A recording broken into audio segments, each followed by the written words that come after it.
Hello, everyone, and welcome to the stream. So happy to have you all. And for those of you in voice chat, we are unmuted. um, Yeah. Welcome, everybody, to another exciting episode of Eberron, Ashes of the Last War. I am, of course, Obsidia, everybody's favorite Death Knight, and the lovable DM and writer of this campaign. I'm so happy you've decided to join us for episode 7 of this campaign, where we begin their second quest, Riders on the Storm. And with that being said, we're going to go through introductions and announcements, and then we'll get started with a recap. So I think we're going to bounce it over, as is tradition, with Kitty number 1, the page.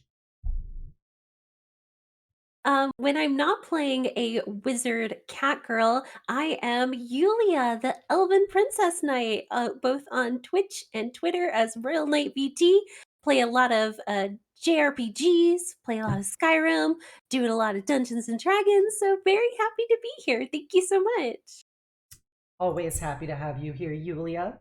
And next, our constant kitty knight. Hello, Cess. Hi, I'm Sess, or Sif. Don't worry about it. When I'm not a cat girl, I'm a knight, live in suit of armor. I do art. I play games. I'm working on a shush hidden model for next Tuesday. Very excited, very excited. Anyways, hi. Yo? I'm still in the sketching phase. It's really hard to make things seem 3D when there's literally 0 features. Imagine being that talented. Imagine imagination. Just tell your viewers it's a theater of the mind model. There you go. I can't. I'm not strong you gotta enough. close your eyes and witness it. Thank you, Sif. Next up is Litro, otherwise known as Kliff, otherwise known as Paint, otherwise known as Nobody, otherwise known as Litro. Hi, I'm Litro the Bronze. I am 1/4 dragon. I like to play RPGs and D&D. If you like D&D, feel free to stop by my channel, usually on Fridays or Sundays. I usually play D&D on those nights, and I'm going to try and start playing more RPGs over the week, now that I am in my new job. Yeah, that's it. Wonderful, wonderful. You'd love to see it. Definitely go check out Litro. Litro runs several campaigns for literally every member of the screen you see right now. So be sure to check them out. Thank you, Litro. Thanks, Litro. And then force that out of you. Last but certainly not least, Mari. Hello, everyone. I'm Maribelle, and when I'm not a smoking hot pink tiefling, I am a Hobbit VTuber, and we like to do comfy, cozy streams. So we read books, we write, we craft, we occasionally cook in my kitchen, we sometimes play games. It's just a nice, chill time. Except for right now, because we're reading Jurassic Park, so we're reading about dinosaurs eating people. Stop on by! See, you were inaccurate there. You should have said when you're not a super hot tiefling, you're a super hot hobbit. This is true. Got those, those grandma vibes, otherwise known as GILF vibes. GILF vibes. Well, we can definitely note that. Obsidia really suppressing the gay over here. I can never suppress the gay. Today is a grand old gay day. It is a very gay day. Congratulations. Mari, I can't wait for you to get to the river scene in the book, by the way. I'm waiting for your next stream. Excited. So be sure to come by, check out Mari for all of your GILF needs.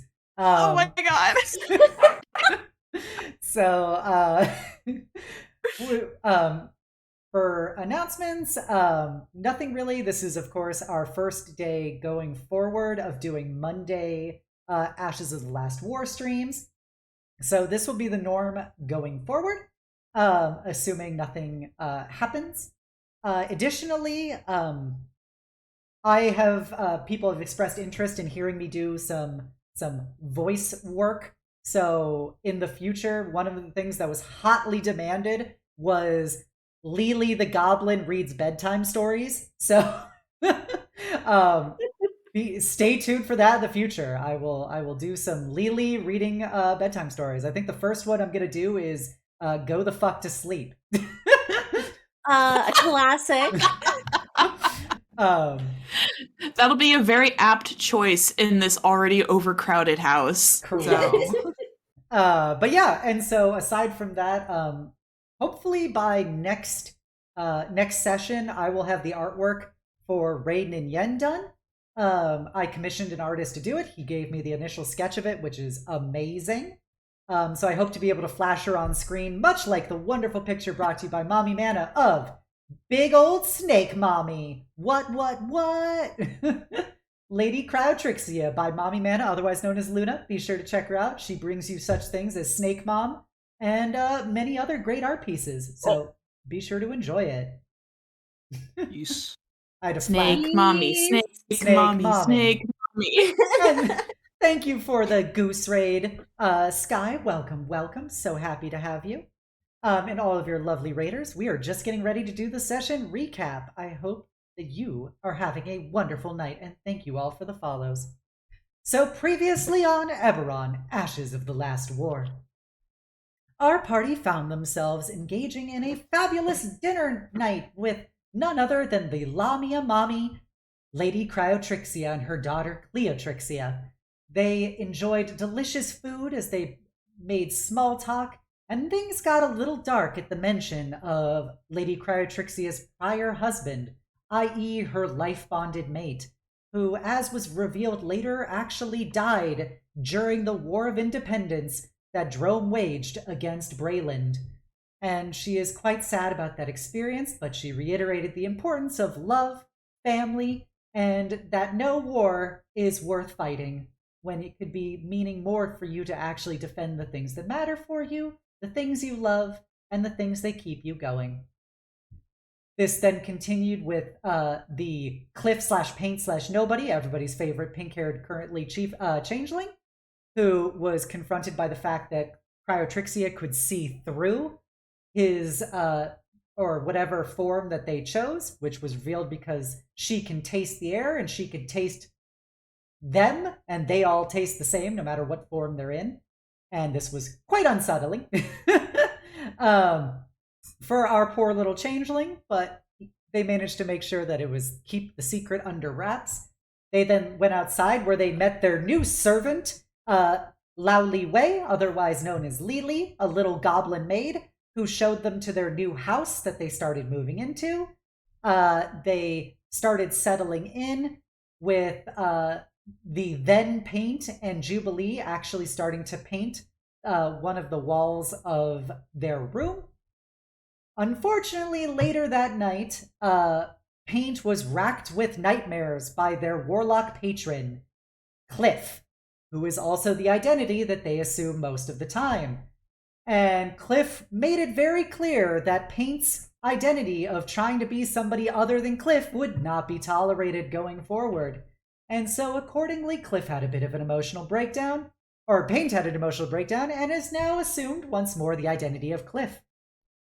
The next morning, as a discussion around making breakfast and the nature of unpaid servitude was discussed with Lili between Cess and Paige, they were confronted with the door knocking, and none other than the incredibly ornery, battle-scarred hobgoblin priestess of the Silver Flame, Raiden and Yen, who also was in tow with 3 people that were quite familiar to Jubilee. Specifically, it was Jubilee's sister Magnolia, who is one of her retainers, a tall tiefling woman, as well as 2 very tall Amazonian maids in the form of a wood elf named Shavira and a tall half-orc woman named Nezka. And as they began to get settled into the house in what appeared to be a very much more involved breakfast than was originally planned, the party was reconvening with all the new faces and trying to figure out the logistics of where to fit all of these new people in their new house.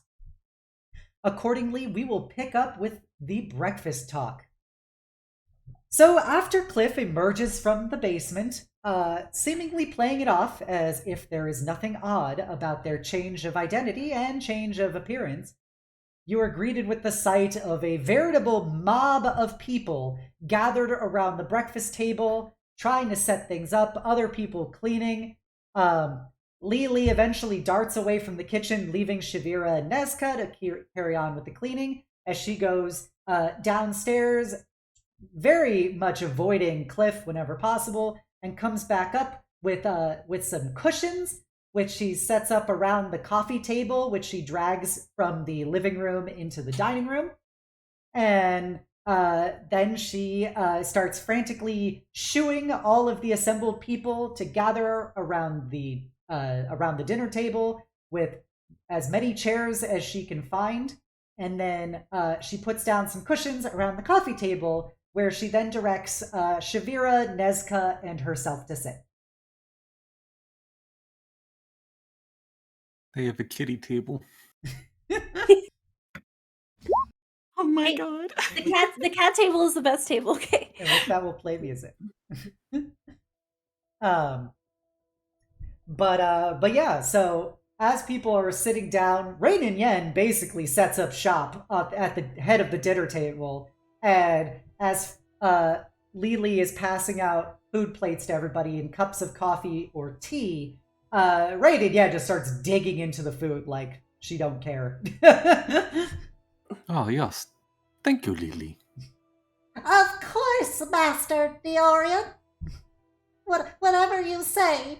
And she looks very kind of concerned at Kliff.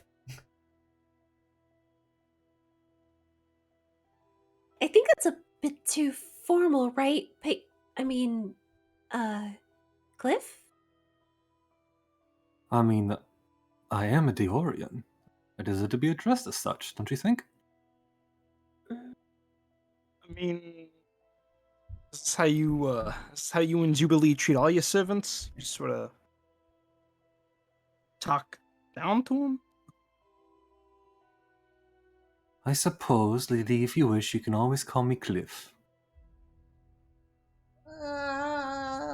She looks very conflicted right now, and she goes, I think I'll stick with Lord Dorian right now, in case names change in the future. That is fine. Good for Yes, you, Lily. whatever makes you most comfortable, Lily. Okay.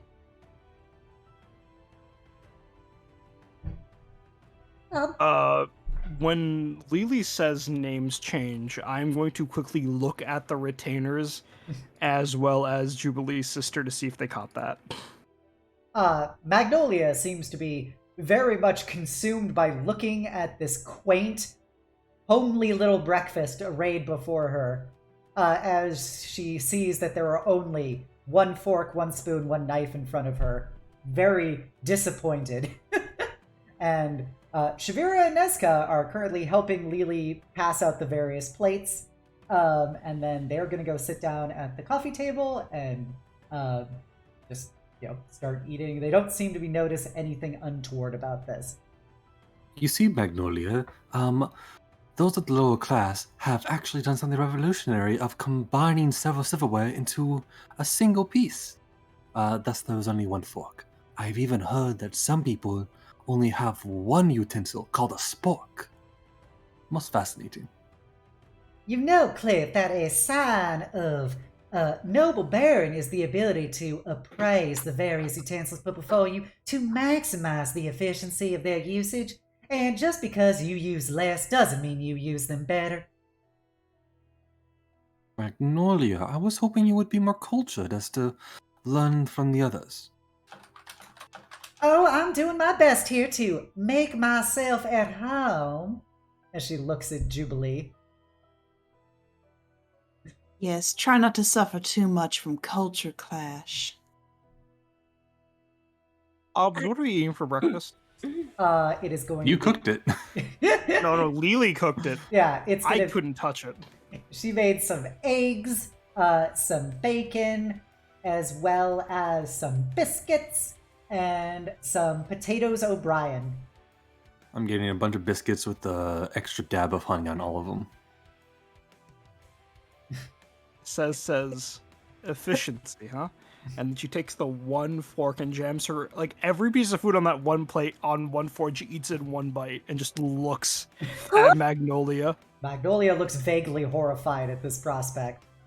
And then I toss some bacon on Litro's plate before taking my own plate back to the kitchen. Kliff, you think you might want to take it easy on the honey? You know me. I have a weakness for sweets. It's a part of his Right. charm. Right. Just think about your teeth once in a while. Brush them every day. Actually, honey ain't that bad for your teeth. That's why most colonists prefer it to sugar. You don't exactly have the wealth to be paying for dental, she says from the kitchen. If you would like sugar, I could go get some. It's not very Nope. common here, but, I'm No, always happy. We're good. We're good. Thank you, Lily. Thank you. Oh, okay, Lady Ravenot, whatever you say.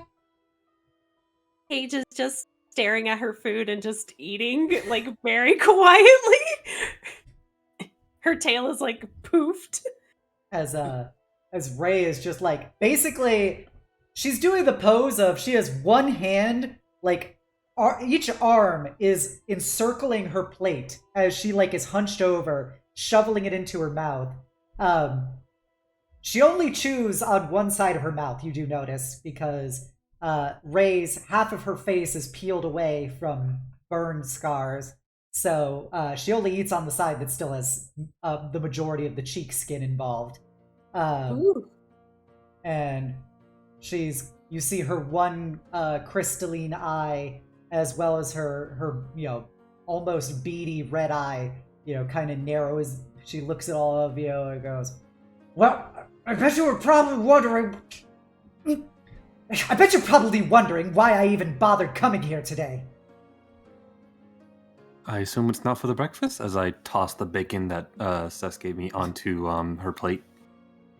She skewers it with her fork is the best way to describe it. As she then pulls it into her defensive perimeter she has established around her plate. She goes, "No, I did not expect breakfast, but it is of course appreciated. Thank you very much for the breakfast." Well, thank you, Lily. She's the one who prepared it. Lily looks very smug at Ray, which is something surprising because you've never, in the one day you've known her, you've never seen her make a smug expression, and B, the fact that it's a little goblin being smug to a big hobgoblin lady. We are rather curious. Of course. What brings you here? And she quickly shoves the bacon in her mouth and chews rapidly, swallows, then guzzles down half her cup of coffee. And she goes, "Well, I would assume you'd be interested to hear in what I learned after your debacle at the warehouse."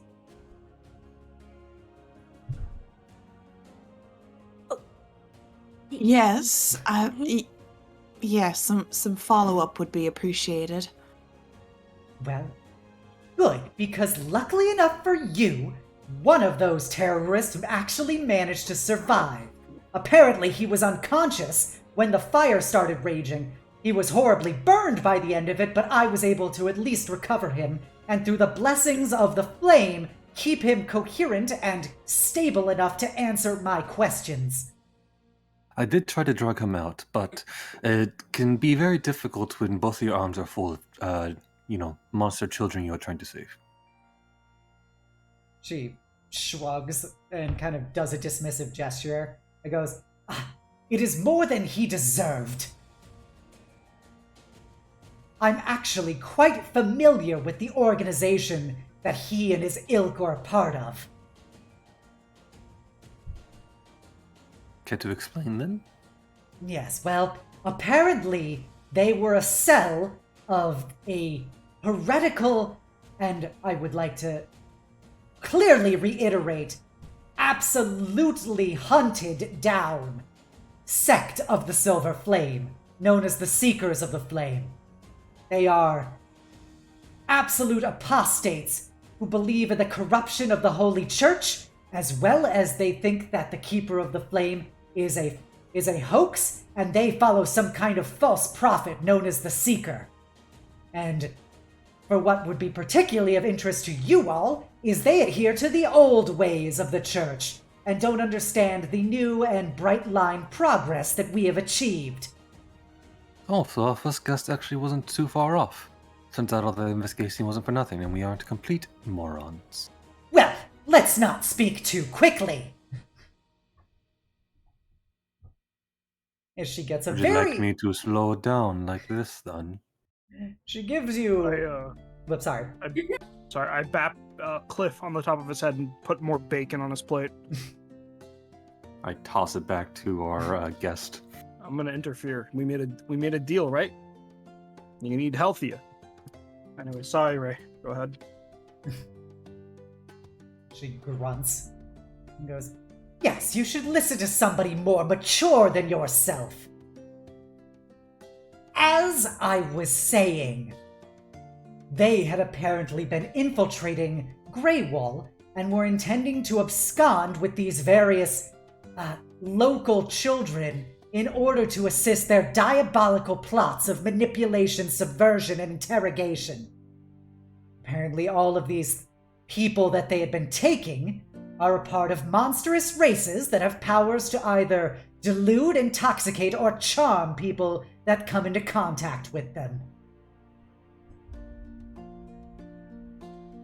Whether that be the Lamia's intoxicating touch, the Dryad's fey persuasion, the Harpy's siren song, or the Fairy Dragon's intoxicating breath.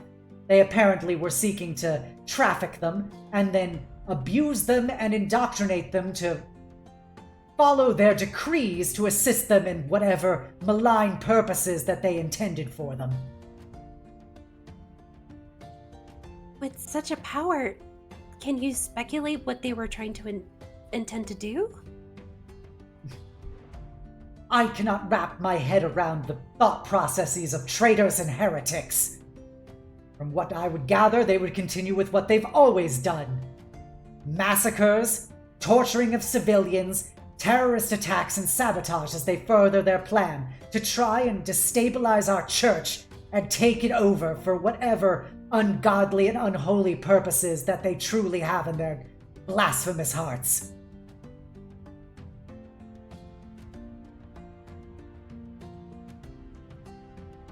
Well, good thing we put a stop to it then, right? Or at least that small group. Mm. Indeed. I have noted your involvement in this and the wonderful work you did in trying to stop these people. Not only did you avert the crisis in this flame-forsaken city, you at least managed to preserve their lives and not lead them into the unholy traps that those things had in store for them. So you should all be very proud of yourselves. Lack of pride is definitely not one of my weaknesses. I don't know how to react, but thank you for the compliment. It was a compliment, right? She moves her hand in another dismissive gesture, and she goes, "Please, I don't seek to flatter you all. I simply seek to tell you what you've accomplished.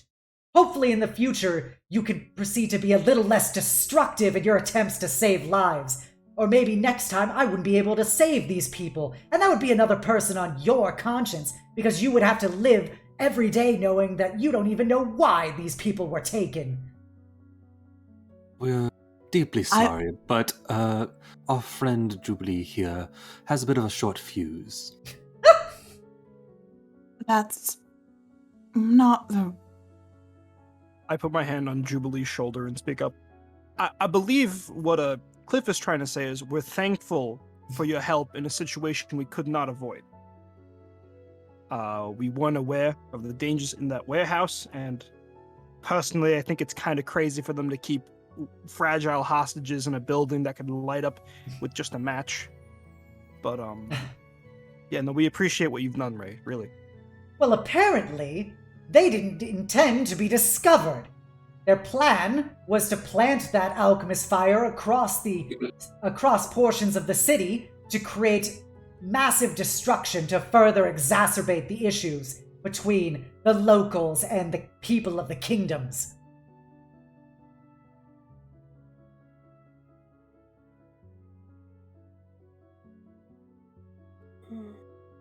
But we're not aware of any more remnants that are lingering, at least in Greywall, are we? Not that I'm aware of, but I, of course, handed the prisoner off to Chief Inspector Kranzahar for further investigation by House Thrash. If there's other people at work here, I'm sure she'll find them. I think so too. We can at least be grateful we did something good here today, or previously. Let us hope she's not too overworked. And have at least bought a finely cabinet by now. Well, thank you so much for giving us that update. It really puts us at ease. Good. I'm glad that my words can put your little minds at ease. It is, of course, the purpose of the flame to always heal the wounds of the afflicted, bring sanctuary to those in need, and to help those with troubled minds. If you ever need more love, affection, and protection, you know where to find me. And she finishes scarfing down her food and slams her coffee mug empty on the table. Oh gosh. Is she leaving, or is she Yeah, just she's sitting about to there now? stand up. Okay. Ray, one more thing before you head out. How has church community been going for you? Kind of narrows her eyes at you, like, what the fuck, where is this coming from? And she goes, what do you even mean, church community? So, like, at a church, there's supposed to be people, right? How's that going? Do you have, like, a dedicated day of the week where people come, or something else entirely? I'm sorry, I'm used to the churches from the Sovereign Host, so I'm not really familiar with what you and the Silver Flame do. Well, the Silver Flame isn't very popular around here, so there aren't very many people who come see me, period. Prior to this whole incident with the locals, I used to go every Friday into the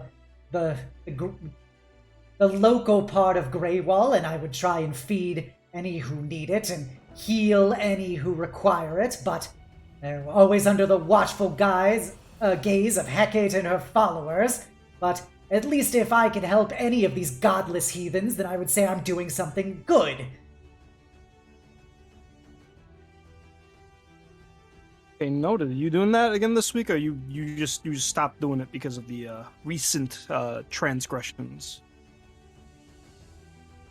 Kind of pauses for a second, looking at you kind of side-eyed through her flesh eye, and goes, well, Captain Venomspite did release the bar from my entry into the city, as you can see, so I will of course be picking up where I left off. The Flame doesn't have me here to simply sit idle practicing my holy maneuvers. What day of the week are you planning on doing it? Unless this is like a daily thing for you. She looks at you just kind of like, are you not fucking listening to me? She goes, I said Fridays! I will do it Friday! Apologies. I was more so focused on Venomspite giving you that permission. It, kinda is unfortunate you're having to deal with them. It is the burden I bear, the darkness that the flame has put me before, so I may light my path. Okay, see you Friday then. Kind of looks confused at you. It goes, if you feel the desire to come, there will always be sanctuary. Now, I have important things to take care of. Please don't burn down this part of the city as well. And she will slam the door behind Give us her. a few weeks. Alright, take care. As she leaves, Kliff just goes, Many would say that the holy clerics have voices of soft silk beauty. Her voice is much more like an iron club. At least she says what she means. What is the fun in that? Seth, are you really planning on attending on Friday? I don't know. It's not like we have any churches of Boldre out here. That's true. I guess it wouldn't harm to help out a little in the community, since, this is our home now, or at least temporary. Well, Want to make sure whatever. I, getting good with the locals. Maybe get some nice deals on those jerky chips. It's a good idea. I'm done eating. Kliff, Jubilee, are you finished? I can help take your plates for you. Oh no, I can take care of that. Oh no, Lily, it's all right. I can help. Lily kind of tries to puts her hands on the table to lift herself off of her little cushion for her little coffee table, and stands up and goes, No, of course not, Lady Page. I can handle this. At least let me carry some to the kitchen with you. Well, I think this is more of their job. Isn't that right, ladies? as she looks up with her hands on her hips at Shavira and Nezca. I was here first. That means you gotta listen to me. I say in Goblin to Lily, doing a very good job. You are now the head maid of the house. Congratulations. She smug aura intensifies. And you see Nezca and Shavira look between each other, then look at you, Jubilee. Not exactly what I had planned for the two of you, but during downtime, there's not really much to be done. It's up to you. If that is what you say, Lady Ravamont, we will take care of it. And Nezca and Shavira stand up, and Lily directs them to start picking things up. Things she can't really see from where she is on the ground, but she makes gestures to the various places in front of you guys for them to pick it up.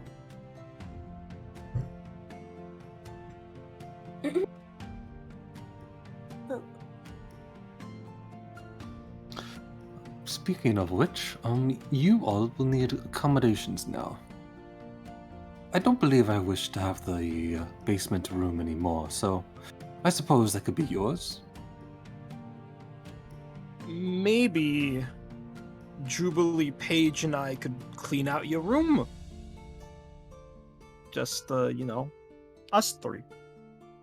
Fixing it. And we'll Oh, let that's you very catch kind up of you. with Magnolia, yeah? Oh, that's very kind of you. I appreciate it. Clean his room? Huh? Says, sort of like side glances at like Paige and Jubilee, very like nervously. Oh, Did you not like the decor? I just believe someone of my standing deserves a higher room.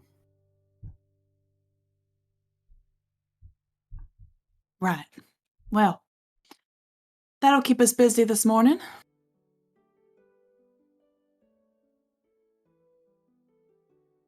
I don't presume to think you want me involved in any of that, of course. Oh no, Magnolia, you have plenty of other chores to do. Remember what I said about spit shining on my boots? You can get started.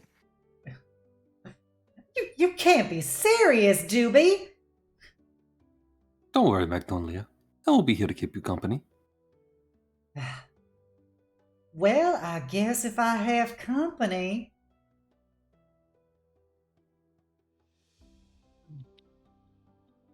A little smug smile as she looks at Jubilee. Right. I think I'll have my second cup of coffee downstairs while I work, so if you'll excuse me. You do a good job there, Juby. I'll be sure to take care of all your things up here. I'm sure you will. You behave, Magnolia. Oh, you know me. I'm such a good girl, Juby. Mm-hmm. Says almost like spits up a hairball hearing that.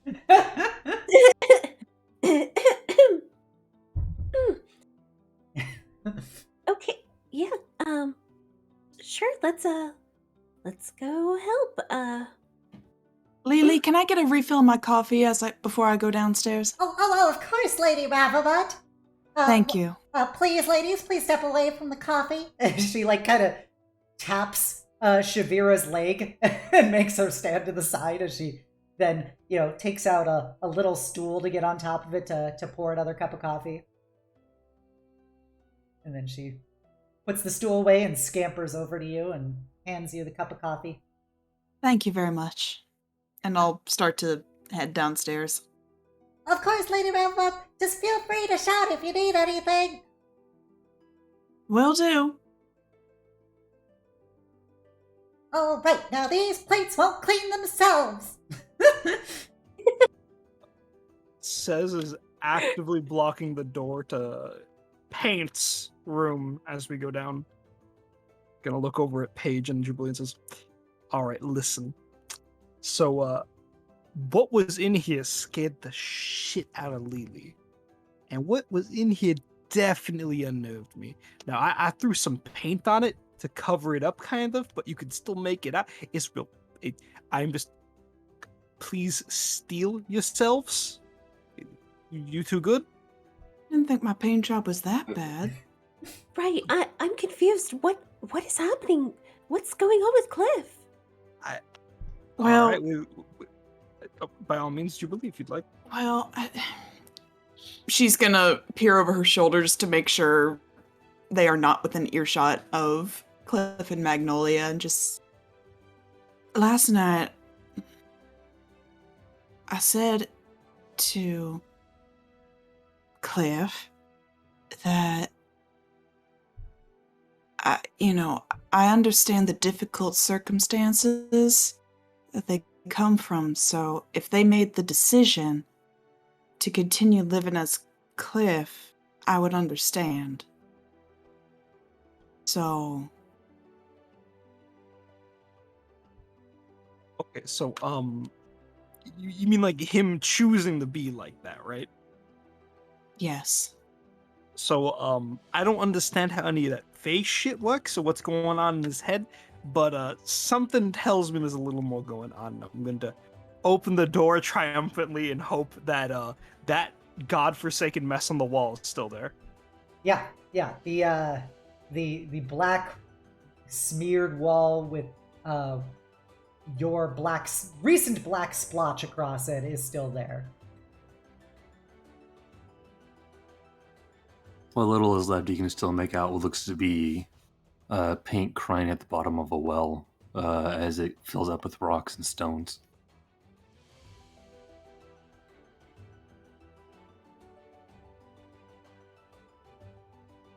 Is this what you two did last night? No. No, it was nothing like this. He was painting like sceneries and crummy looking owlbears. No, nothing like this.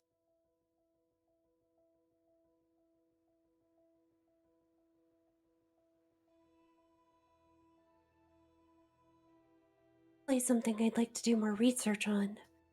I've never really encountered anything like this before.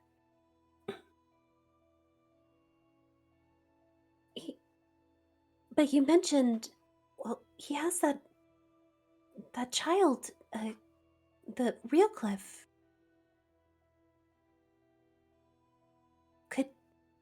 Could Kliff have done something like this? No idea. I mean, he says that Kliff is still with him, but I mean, I was very young at the time that I knew Kliff. Real Kliff, I suppose. And he may have been a bratty little child, but this is menacing. I don't know if I find it hard to believe that he would do something like this, but I don't know. Yeah, there's still too many unknown factors. But I assume that we'll observe him closely, at least now that he's with us, but this is certainly something strange. Would I, through my schooling, have any sort of knowledge when it comes to warlocks or Yeah. their patrons? Make an Arcana check. Okay.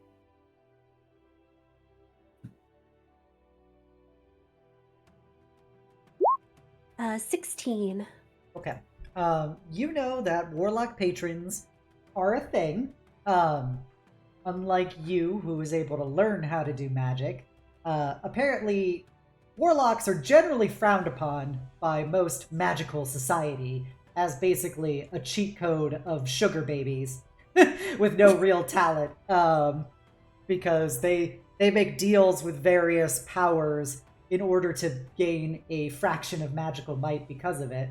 But unlike, a wizard, for instance, the warlock patron has an active interest in the person they've given powers to.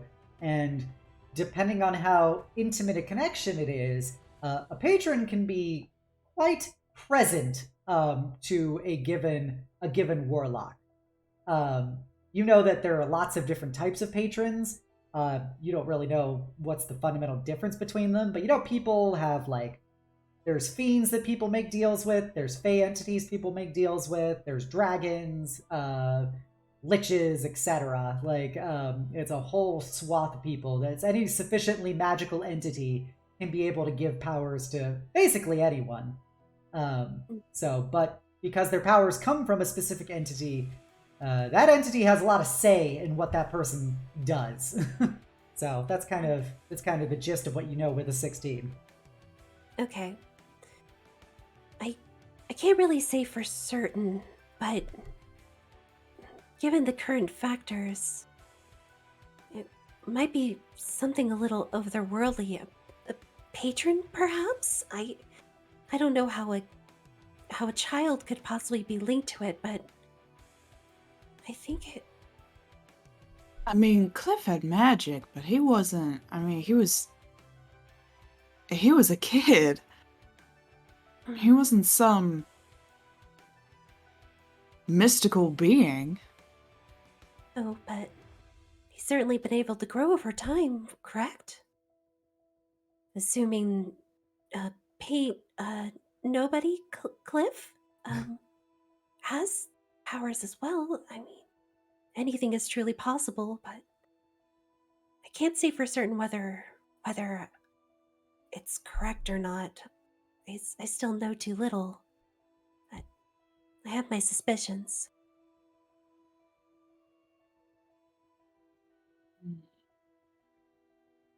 But hopefully, whatever is inside Kliff, paint,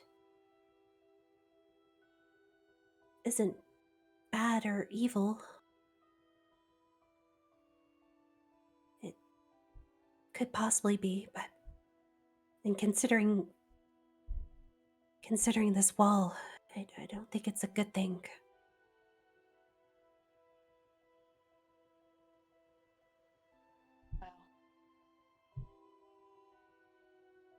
one day at a time, I Right. suppose.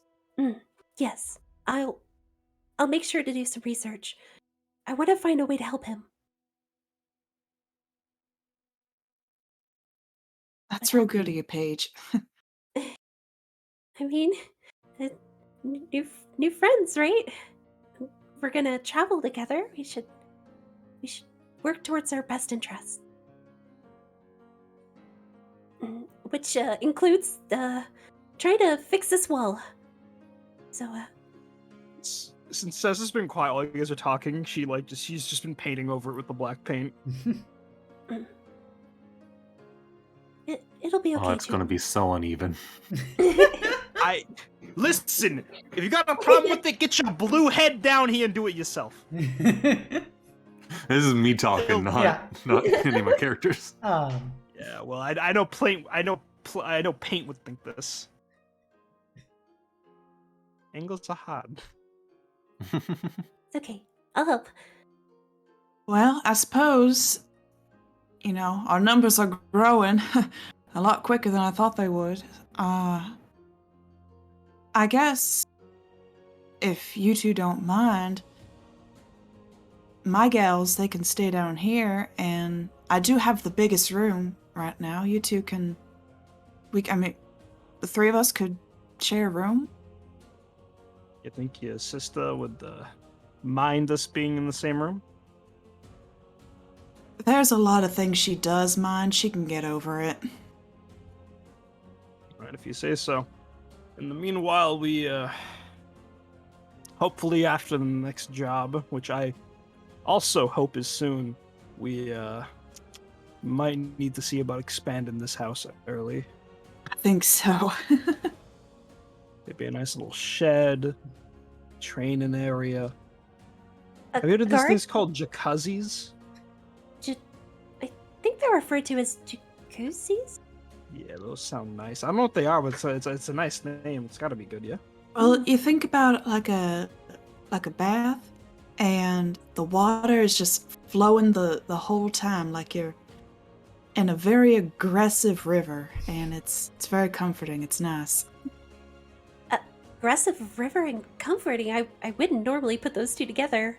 Yeah, it's like it's a constant stream of water pressure. It's good for your back. It's nice. Oh,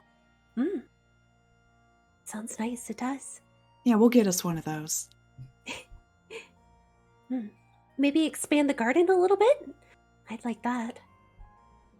Some homegrown veggies for breakfast. Okay, she's gonna walk over and start to help Sess out with the painting.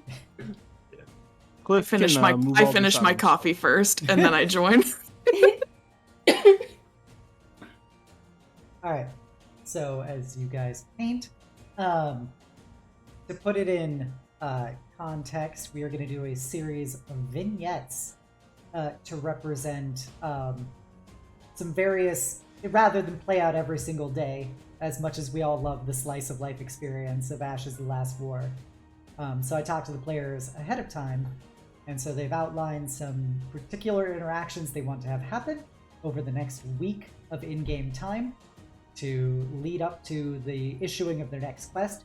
And conveniently enough, one of those did involve Kliff talking to Magnolia. So, we'll jump to that for a bit just to knock it out of the way because it's already naturally set up with the two of them being present. And then we've got a particular vignette involving Sess, Paige, and Jubilee together. So, without further ado, Kliff, you are with Magnolia as the servants are cleaning dishes and everyone else went down to your room to repaint it and check it out.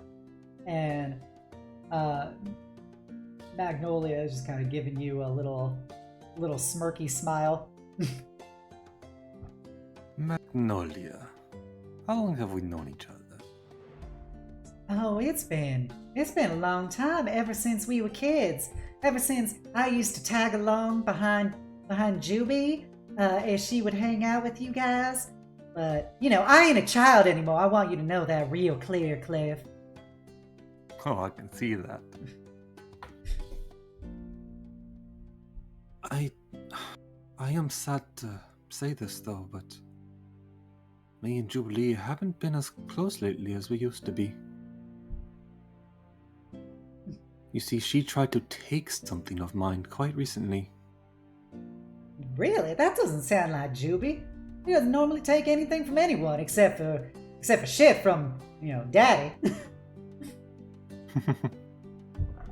Yes. Well, I do not know if she intended to take it or not, but nonetheless, it was attempted. Well, I may have to pull some higher pranks on her later as revenge. Well, I know you always love playing pranks on her, and I'm always happy to knock Juby down a few pegs. She thinks just 'cause she's oldest that somehow she better than everybody else, but I'm more than happy to bring her down to the level that her height actually deserves. No fancy calls.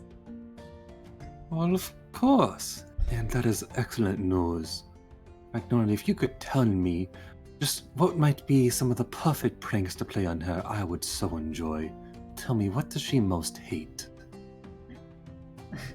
Well, I think probably the thing she most hates is anything happening to any of her nice clothes or her big fluffy hair.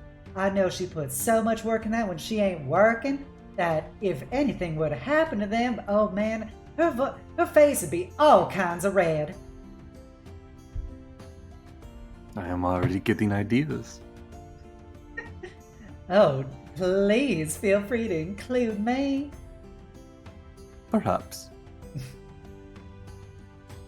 What have you been up to? It's been years since we've seen. I see you grew up real good. Oh, I thank you. I have been working for my family, of course, doing jobs for them and helping grow their influence. Quite recently, I've had some trouble here. Like I said before, something that was mine was almost taken from me, but I have gotten it back. I'm happy to hear things are going well, even if you have to slum it in this place.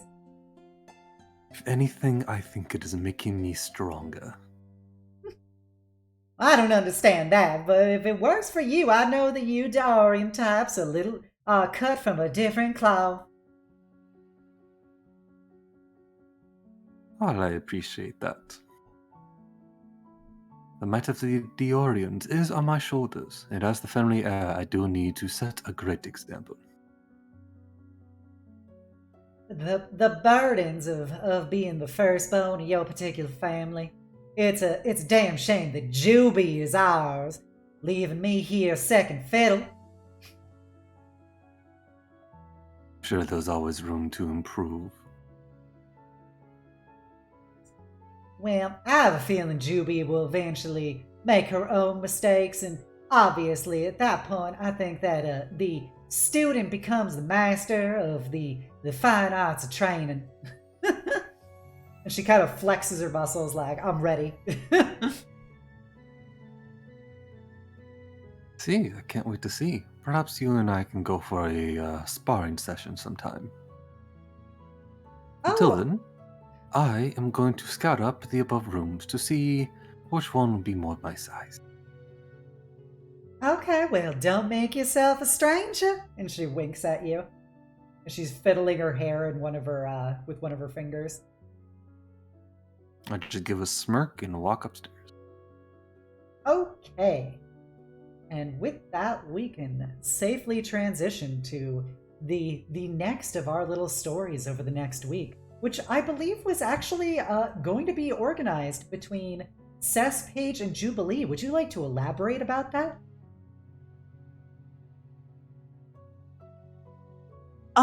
Yeah, I think the idea was a gals' night in, as we sort of situate ourselves in the large master bedroom and try to get ourselves comfortable and figure out, sleeping arrangements and whatnot. Yeah, just sort of talk and catch up as we do so. Okay. So Night, girls' night. girls' night. You could have Lily bring you some wine and treats. Jubilee introduces them to face masks, mani-pedis. Oh, I know what those are, at least. Paige has never made contact with one in her entire life. Well, the three of you are gathered in Jubilee's room with a very crotchety Magnolia, since she's going to be sharing this room as well. Do we know how the seating or the bed arrangements are going to be? There's technically only one bed, right? Oh, we got our sleeping cots, yeah. Yeah, that's fine. Yeah, obviously I'd be sleeping on the bed with my sister.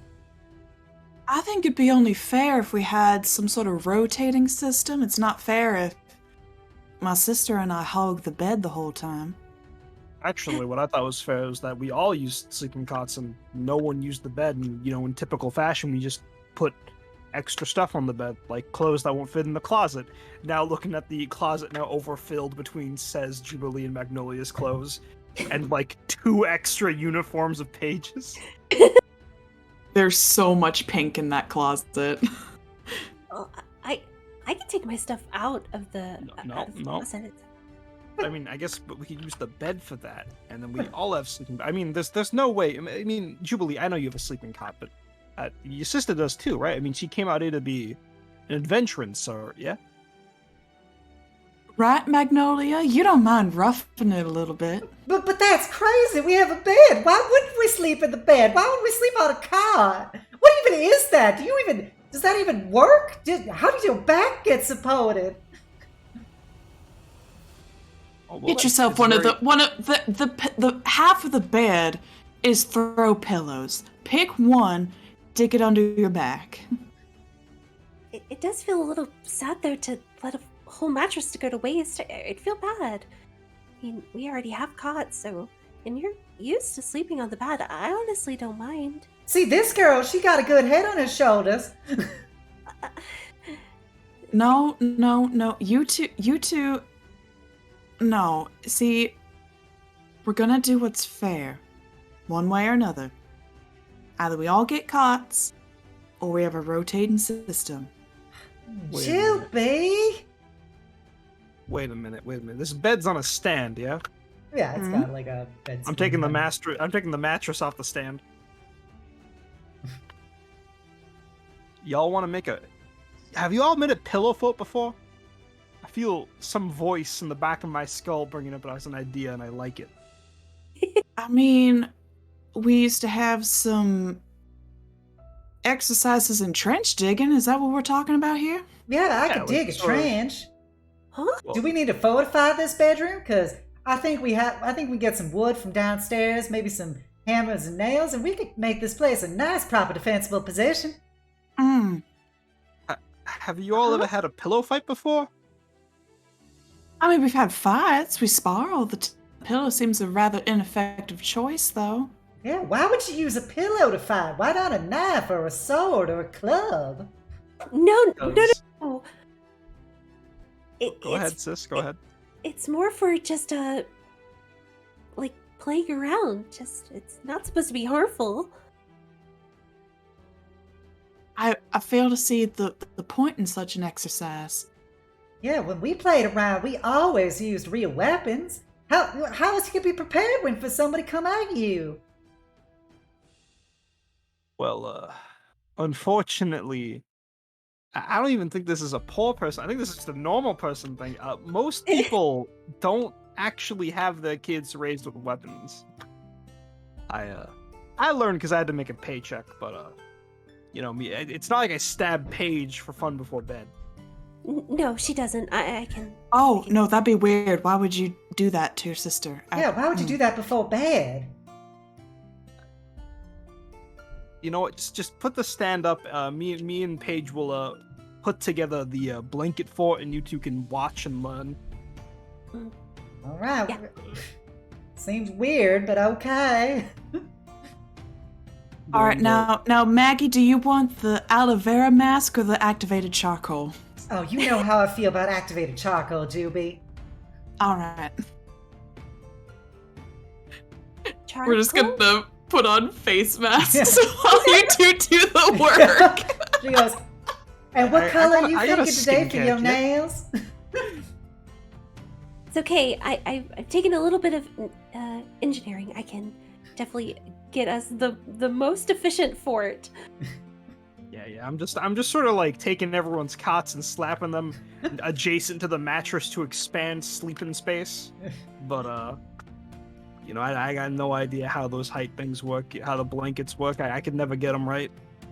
It's okay. Just leave that to me. Yeah, she's gonna construct it all nice and neat and sturdy for them.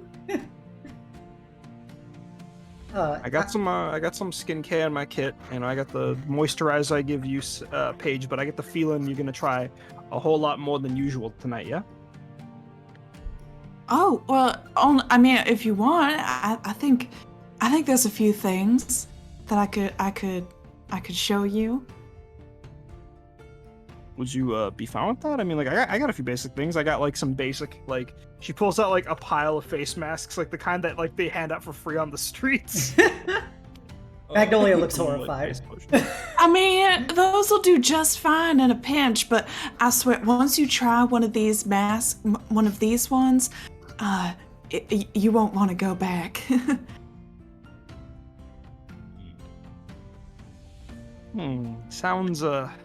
Sounds addictive. You two sure you don't have a problem? I mean, you only do it, like once in a while.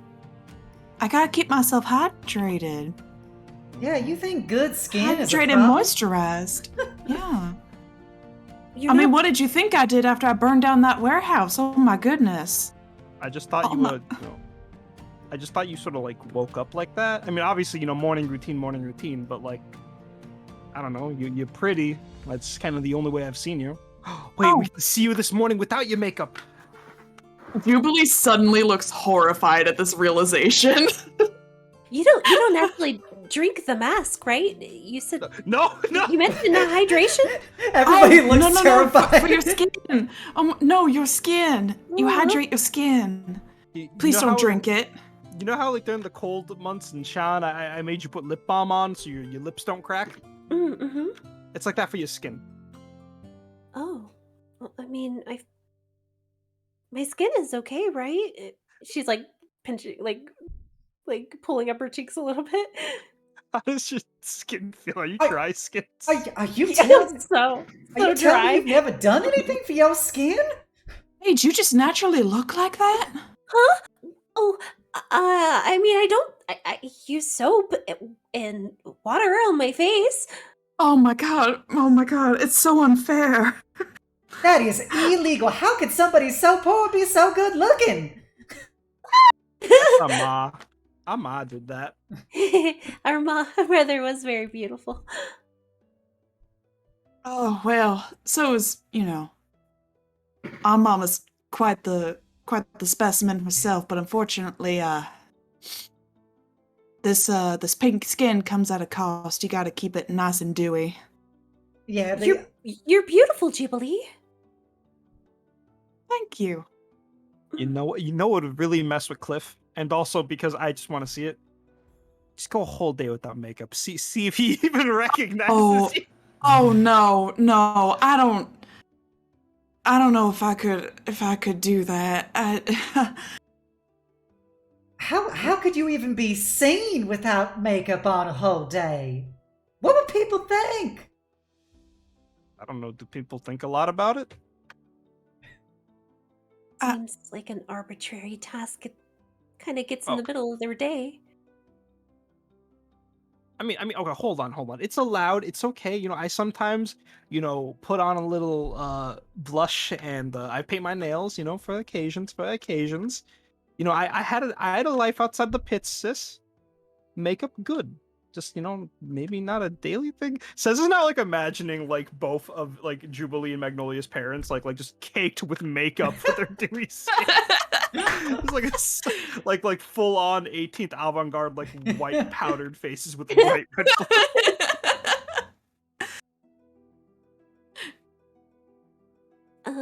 Well, if you suggested it, I at least would like to try one of the non-drinking masks. Absolutely. And she's gonna whip out like a cute little headband with a bow and shove it on your head, push your bangs back, and you can tell she is just delighted by this.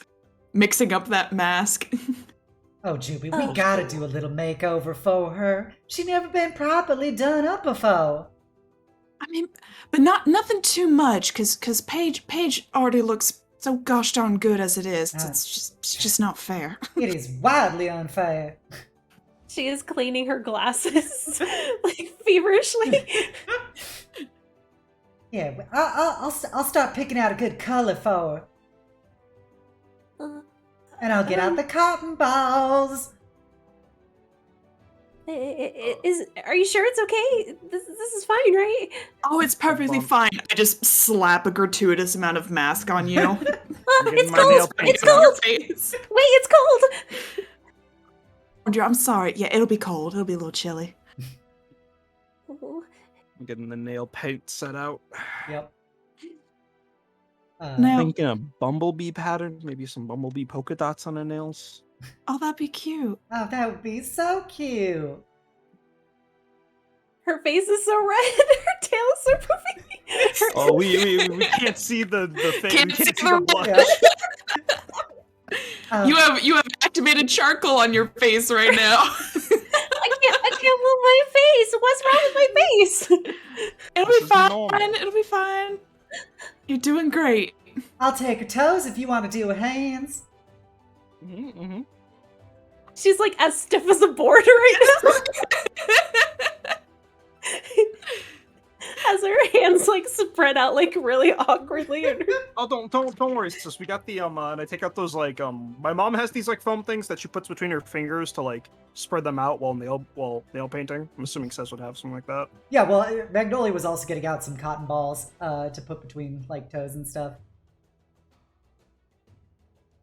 I think we need a beverage. What do you think, Lily? Lily? You then hear a light knocking, and then the door slowly open, and there's Lily like, Yes, Lady Ravenant? Oh, there you are. Thank you, Lily.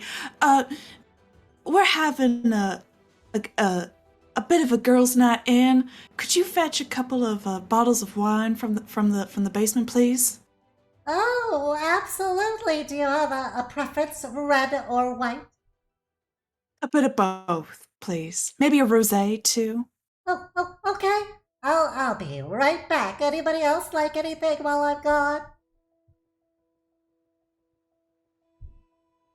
Sis is like very awkwardly staring out. She's got like the full like cookie pants pajama outfit on with her hair tied back and like a green face mask, just like thinking blankly.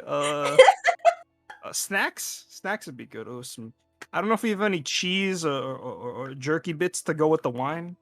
Maybe a charcuterie board. Yeah. Oh, and could you bring something non-alcoholic for me at least? I don't know if we have anything like that. I cannot think of any non-alcoholic medieval drinks at the moment. Hey, I'll get you some orange juice if you like. That works.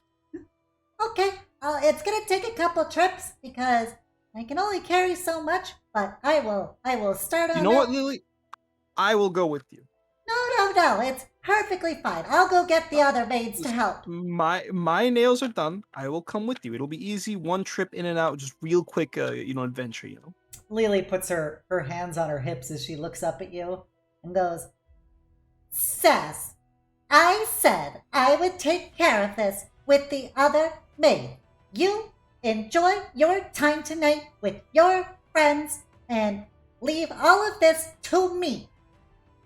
I'm gonna continue walking into Lily and say, you know how long a night is? And then close the door behind us. She's trying to like put her hands against your knee as you just casually can push past her.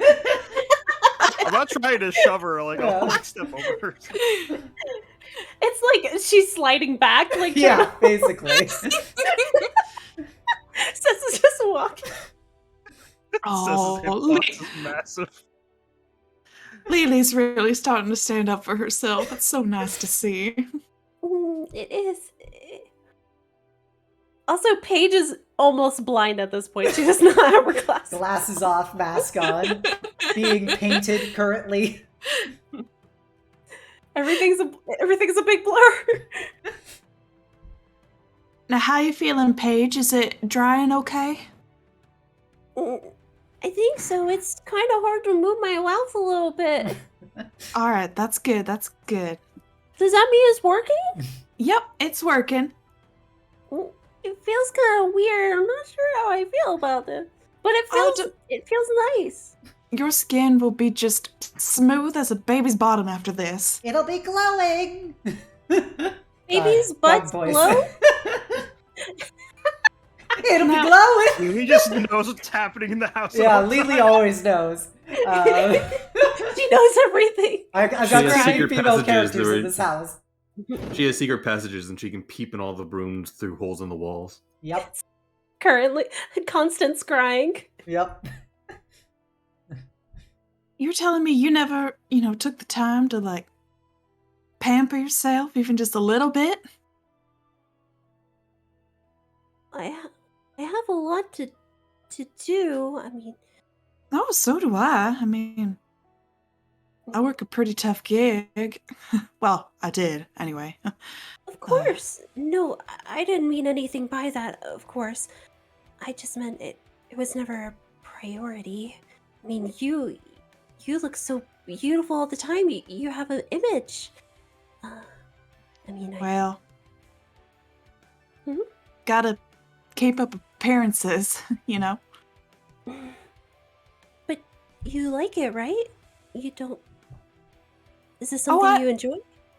Oh, no, yes, I like it very much. I like to take good care of myself and, treat myself. But, yeah, for our line of work,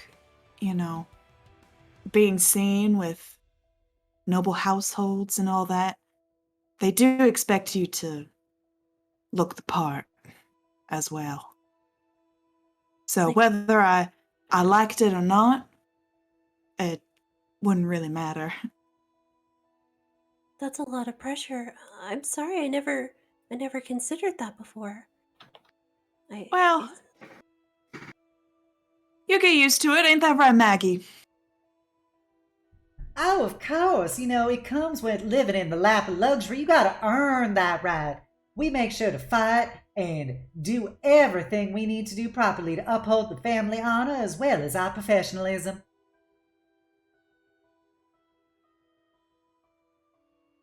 Rich people have it hard too. In a very different way, I suppose. You wouldn't understand what that's like to have such a hard life like we do.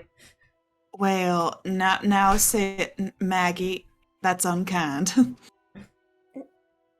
I mean, we all have our struggles and each have our own, differences, our own roles that we have to play. So it makes sense, but I mean, well, makeup or not, you're always lovely. So Thank you, Paige. And without warning, I just start to rip off the mask off me.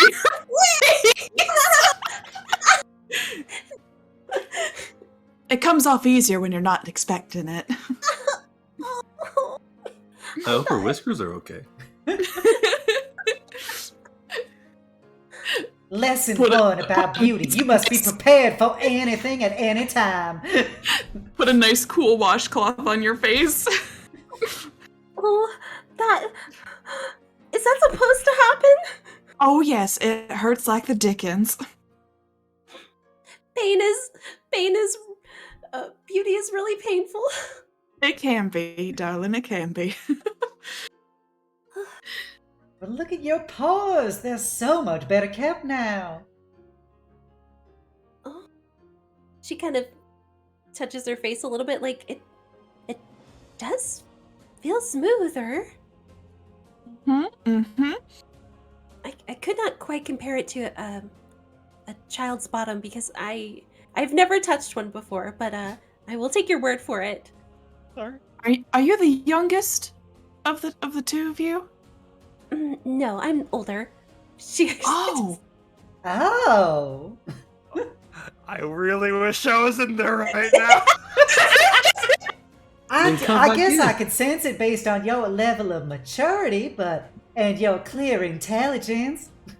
Yes, Sessa argues, but we all know who's correct.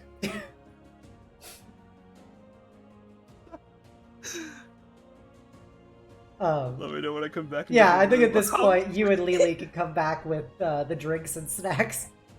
Do I hear that? If you want. Yeah, if you want to, you can hear it. Says walks in as you say that and just stares daggers at you. She conveniently covers her face a little with the cloth. Anyways, is the charcuterie, and she like lays down the one thing she was allowed to carry onto the floor next to everyone. Sass? Lily comes down and you see her hands are like totally full, like she's carrying a basket just full of drinks. And she starts like taking them out of the little basket and putting each bottle in front of around the charcuterie board and taking out some glasses. Thank you, Lily. I think we can take it from here. Just leave the bottle opener, you know. Of course, would you like me to open the bottles for you? Maybe just one for now. The night is young, you know. Yes, of course, Lady Ravabug. And she starts putting in the bottle opener, and she's twisting it. And then she gets to the last little part where to try and take the cork out, and she seems to be struggling there for a moment with her little hands. Do you want a little bit of assistance? No, I've got this. And she yanks out the cork after she like puts her feet on either side of the base of the bottle and just like full upper body to pull this out. Oh my god, I love her. Whew, there you go. Thank you, Lily. Are Thank you you sure very you don't want me much. to open the others? Absolutely, I can take it over from here. Okay. Well, if you need anything else, just let me know, and I'll be sure to get it. And she looks up at Cess poutily. Says like looks at her for a quick second, then goes back to looking at Paige. Not letting you get away with that one. She's adjusting her glasses back on her face, like.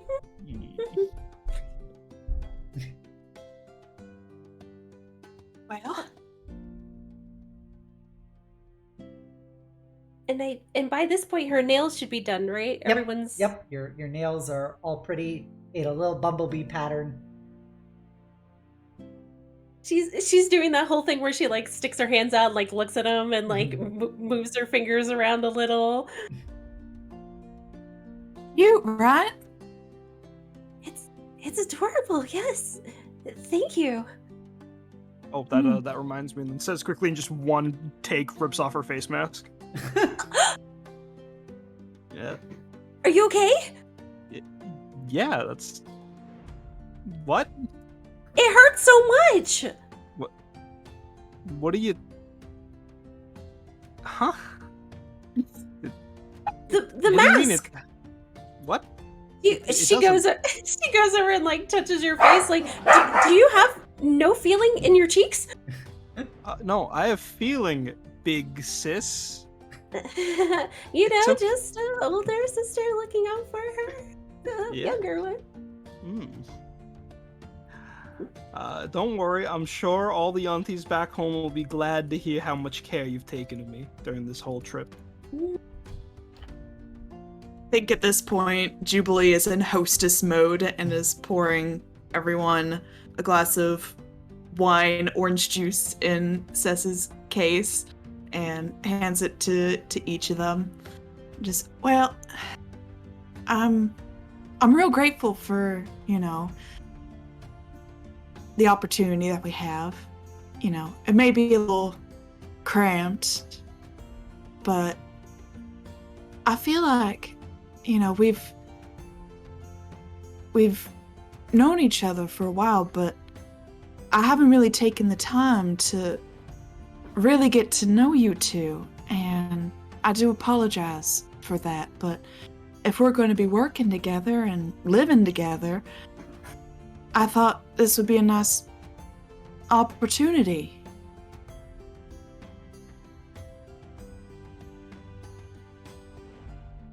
If you're all right with that.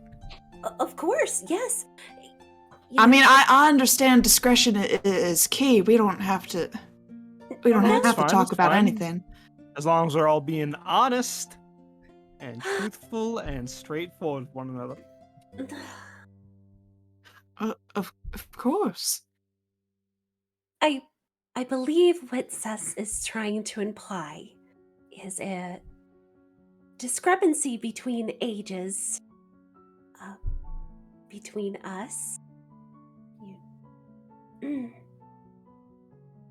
Rather convinced she's the older one, but I pretty certain.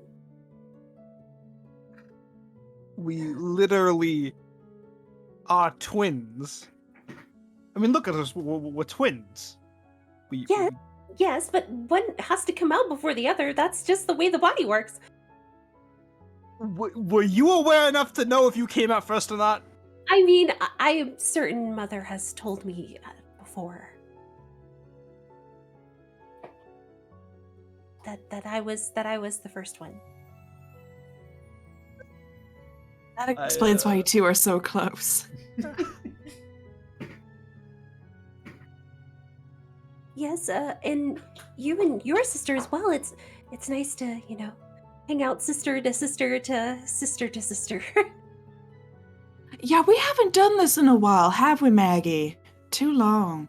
Yeah, too long. And as she says that, she will reach over and pull off your mask. Ow. Yes, unfortunately with me and Maggie, our relationship, it's more of a professional one since, Daddy placed her under my care. But it's good to take some time to, be sisters and not co-workers. You mean put me here to make sure that you don't get into trouble? Right, because of the two of us, I'm the troublemaker. I didn't burn down a warehouse in the last few days. That was a necessity to finish the job. You can tell she's not buying it as it comes out of her mouth. I mean, again, that's not really on you, Jubilee. I mean, accidents happen. That's why we find ways to make up for them. For instance, old Paige here felt the need to make up for something by giving someone what she likes to call a forgiveness face, was it? Oh, Yes. the bread face, yes. Wait, what? It's A bread proven. face? Yes, it's proven thus far to be very effective. In terms of discomfort or if you need to apologize, a nice vase, preferably with some sort of bread. It's it's a peace offering of sorts. Magnolia. This was one Sorry. of Kliff's ideas that he passed down to Paige.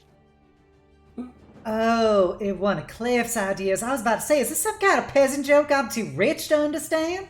But if it came from Kliff, that probably meant it was meant to be some kind of prank to make you look foolish. Wait, a prank? You don't normally do that?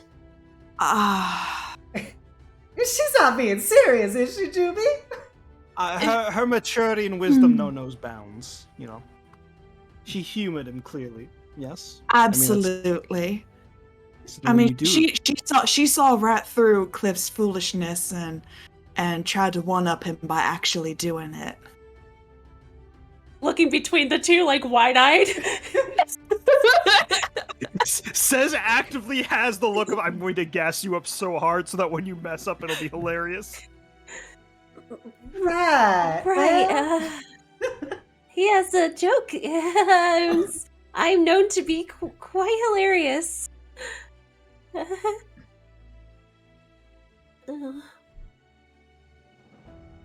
More cheese, sis? Yes, please.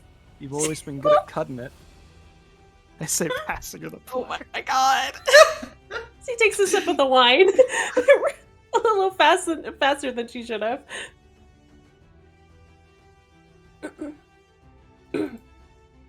Jubilee is starting to put her hair into rollers.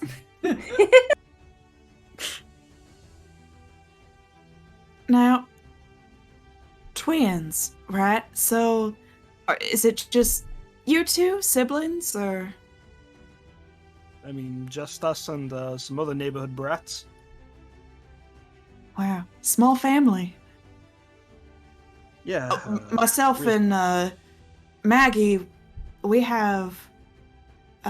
Well, it's a family of five children, so Oh, quite a busy household.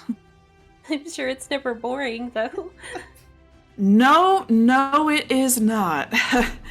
And not just because the children either. And starts to sip her wine. Magnolia kind of also like picks up her wine and sips and goes, yet very much not just because of the children. It sounds like you two have got a lot to spill. Mm. Don't worry, what wow. happens in Blanket Fort stays in Blanket Fort. I Unless mean, it's this. funny. Well, it's kind of funny. There's not much to tell. Mama and Daddy, they had a bit of a falling out several years ago, you might say. And Daddy remarried, and well, he's clearly got a type, if you understand what I'm saying. So.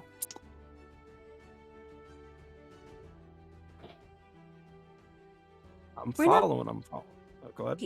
Oh, you're following? Oh, yes. Did you have something else you wanted to say, sis? No, we're not talking about boats right now, right? I'm not quite sure why you keep talking about boat. Have you even ever seen a boat before? Oh, yes. No, it's the metaphorical sense, in stories in the books I've read. Paige, listen, did you bring that one book, the latest one you and your friends at college have been making boats about? Oh, yes, Do you want to use that to explain to them what the boats are? Sure. She says, take a long sip from the OJ cup. She's gonna go over to her little satchel and start digging through. It pulls it. I thought of a name for it. Oh my god, It I love this. Let's go! Let's go. It is called The Groundbreaking Ties of Love. Oh my god, it's so cheesy, I love it. Wait, is it the Dwarf X Elf one? Yes. Oh my god, the groundbreaking ties of love. Oh. She'll return to the pillow fort and hand it over to Jubilee. Jubilee is gonna flip through it, and you can see her pink face getting darker and darker and darker until she slams the book shut, does not hand it to Maggie, hands it back to Paige, and she's, Paige, I thought you were a good girl, oh my god. Wait, what's Please in the read some of book? it out loud. Oh my god. I thought it was quite informative, actually. Oh, it was very informative. Well, I Sister's should be like spit out informed. her OJ, like, what has my sister been learning? It is very informative. Yes, I've never really been in a boat before, so just, not for me necessarily, but I like to gather research. Oh my god, so when you said me and Kliff were in a boat, oh my god. Wait, Oh my what? god. You I and didn't mean like Kliff? that, but Oh my god. She is like deep magenta from like head to toe and the tips of her ears. Oh my god. Was I misinformed? Is that no? listen, Juby, she probably didn't mean like that. She probably meant more so in the romantic sense. I know those sorts of books have those sorts of scenes, but if you like here's a page that's not so bad, and it's like page 140. It's like, oh, they're holding they're holding hands. No, wait, another one. Okay, look, they're on a bench. Like, that's cute. That's romantic. I think that's what she usually means. I mean, if she meant like this and she turns to forbidden page 327, if she meant that every time she made a boat about somebody, I'd be concerned. So Magnolia's like leaning over, trying to look at page 327. No, Maggie, Read it out no. loud, you cowards. I already read out hand holding. I think that's the spiciest chat can handle right now. Yeah. I am also more than down to work on an actual story with Yulia if she. Oh my gosh, please! The groundbreaking ties of love actual novel. Let's go. Let's go. No, but Lady Dwarf Even- was ashamed she shaved her beard only for a male elf to look down and see the true beauty within, unlike all of her other bearded dwarven sisters. Oh god, no! The Even- audiobook's played. Chapter 3. even still, there's there's no boat. There's no boat. There's Not anymore, right?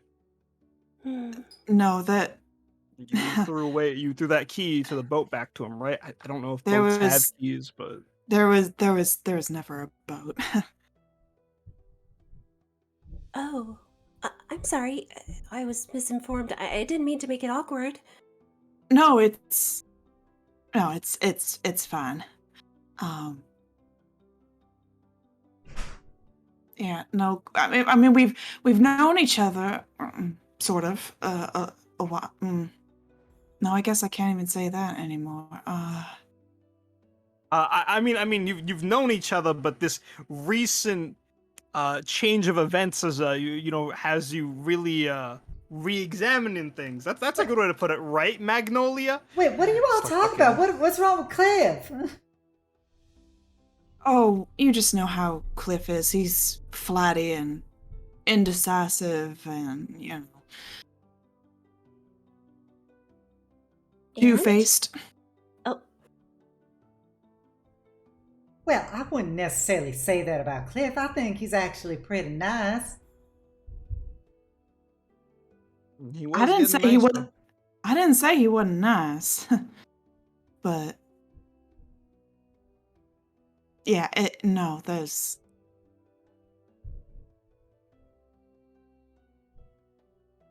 Yeah, there was nothing ever between us, Well, except a sense of pride and rivalry, perhaps. the book also does start with a rivalry, but I understand. Well, now that you've got the concept of boats down, and now that we've started romance off awkwardly, is this the part of the slumber party where we talk about people like that? I was gonna say boys, but it's kind of, I mean, some girls are cute, some non-binaries are cute. I mean, do you guys want to talk about romance stuff? Oh, Well, we it should be- could. I think we absolutely could. Oh, I don't have Finishes anything- putting the last roller in, puts a bonnet over. Let's talk. I don't have anything like that. But do you, Sess? Says, looks at her sister with a hand on her shoulder. Now listen, sis. If I ever had somebody like my life like that, you think I wouldn't tell you? I'm gonna roll deception. Do it! Roll a deception. That's a 12. Should I roll insight? Yes, make an insight check, please. 4! It's believable. Let's go. It's believable. Oh, yeah, you're right. You would. Silly. I know. All right, Anyone? sister. Anyone back home you've got your eyes set on? stuff like love I don't think too much about, because it's, I already got my hands full doing with my older sister, right? Oh, please, a pretty girl like you? Well, maybe other places will inspire some other stories, but right now I've been exposed to a lot of it around me as well. I'd be open to talking about that. Like, can we talk to you about our teachers? Like, my coach and her professor kind of got a boat going on. I'm not gonna lie. Yes, You there's don't clearly a boat. say. They're boating? Yes, Professor Elmadon. That's my school professor, and your coach are usually neck and neck most of the time, but I think I've seen them pretty close before. Neck and neck? They're kind of like, you know how you and Kliff are rivals. They sort of, it's a love-hate thing. They didn't like each other at first. I mean, for context, one's a duet. My coach is a duergar, and her professor's what kind of elf is she? Is she an elf? Sorry, I don't want to assume. She is. Yeah, you see that like that. You see where the boat's coming from, Oh. right? It's just like that Yes. book, isn't it? Just like the book. Yes, Except yes. page 327 hasn't happened yet. Oh, I see. So they're still in like the 200s. Yes, early Yeah. 200s. Okay. They've like gotten lunch together sometimes, or waiting for the two of us to come talk to them. I'm just saying, something steamier happened in that booth than ramen, you know? Oh, goodness. Yeah, I mean, goodness, the stories Maggie and I could you meet you, and whew, they definitely have houses full of secrets. And everybody's been with everybody, if you know. Yeah, there's a lot of boats happening in that shipyard, so Whew. Paige's face is getting a little red. I can't wait for Paige to learn about Yacht Club. Oh no. Oh no. God, imagine with the Pages thing, like, you know that one episode of Adventure Time where Jake's explaining dating to Finn, and then Finn's like, what's at step 18? And Jake's like, don't you dare go there! You stay away from page 327!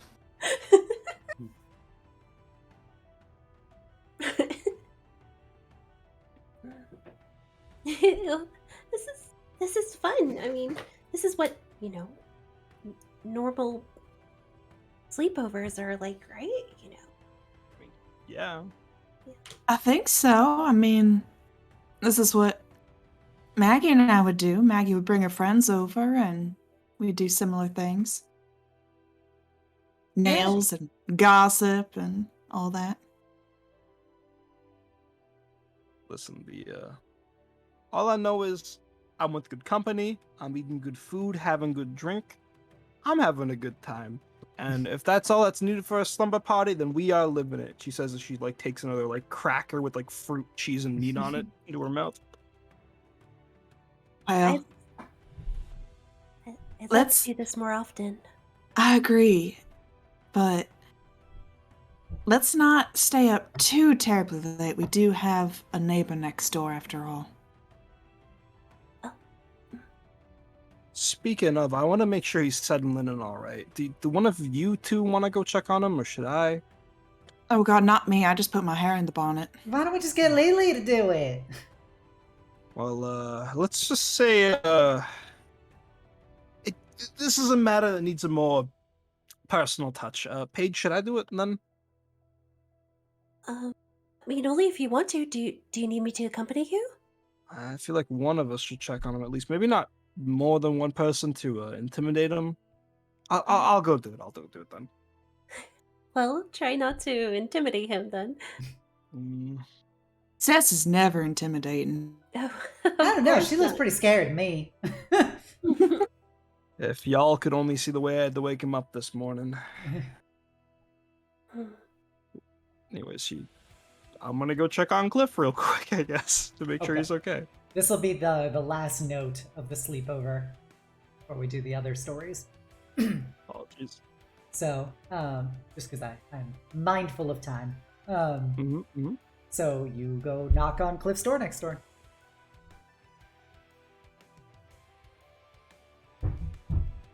Kliff?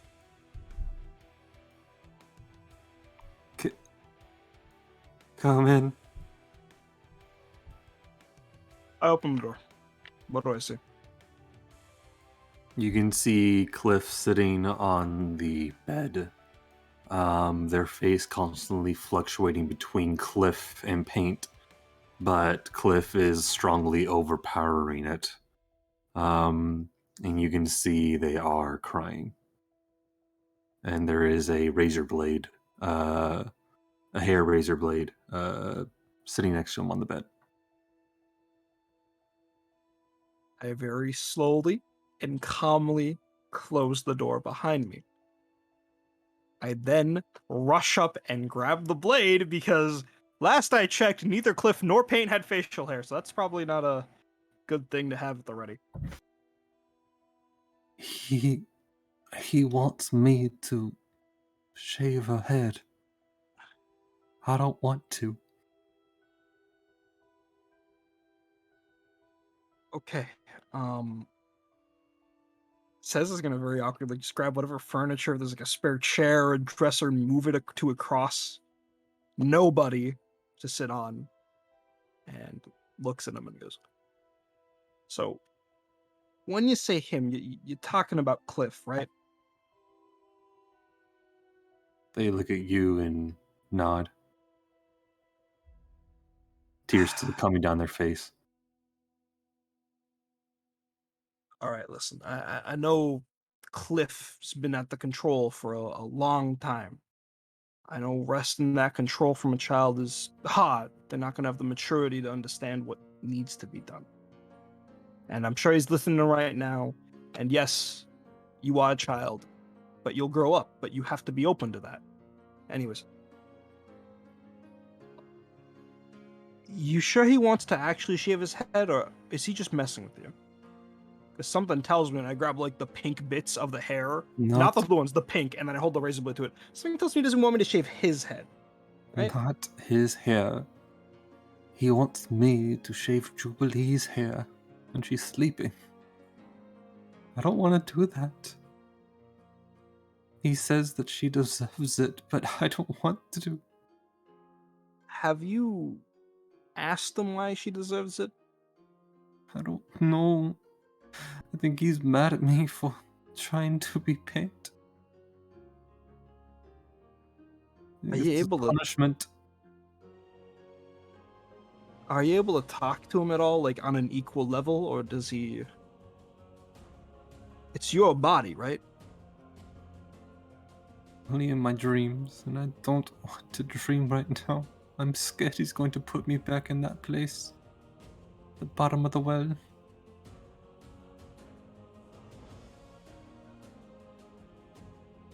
Listen, I don't know exactly what's happening in your head. This is beyond me. I'm scared it might be beyond Paige, but you let him in your mind. You gave him that chair. You were being neighborly to a corpse, I guess, but you were being neighborly. The way I see it, if you don't want to be in that well, you can think of any number of ways to get out. You've got plenty of other people who'd help you get out of that well. You know that, right? I ain't just talking about Jubilee.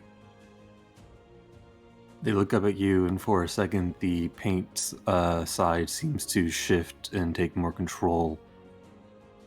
Before suddenly the Kliff face completely overpowers it. And they stand up. Thank you for checking up on me. I'll be fine. I think it's time we both go ahead and go to bed, though. Let me say this right now.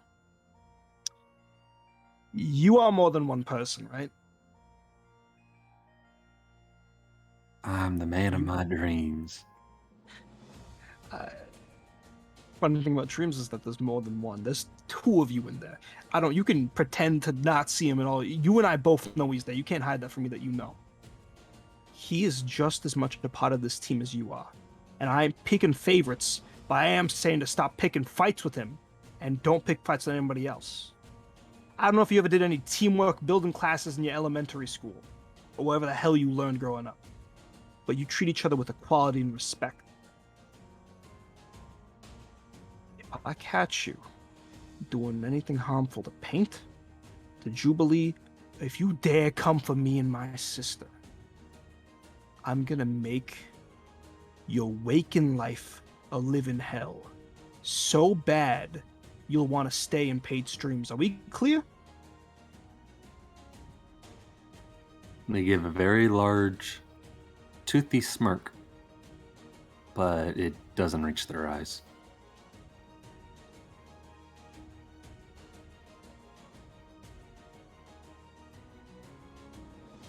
Nasty thing about wells, by the way. She's walking out. If you stare over the well long enough, most kids have a nasty habit of falling in. I'm just saying, crazy things can happen in dreams, right?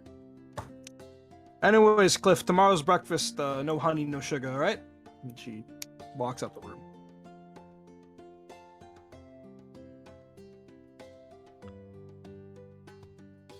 Okay. Yeah, on that note, we will wrap up the slumber party.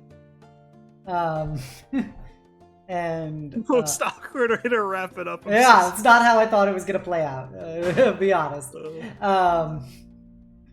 So we'll jump over to the public religious event that Cess has volunteered to contribute towards.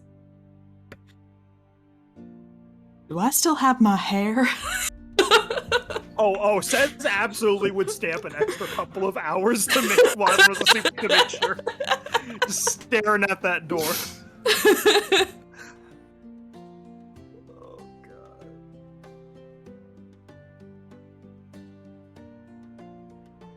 Yeah, so the rest of that goes uneventfully.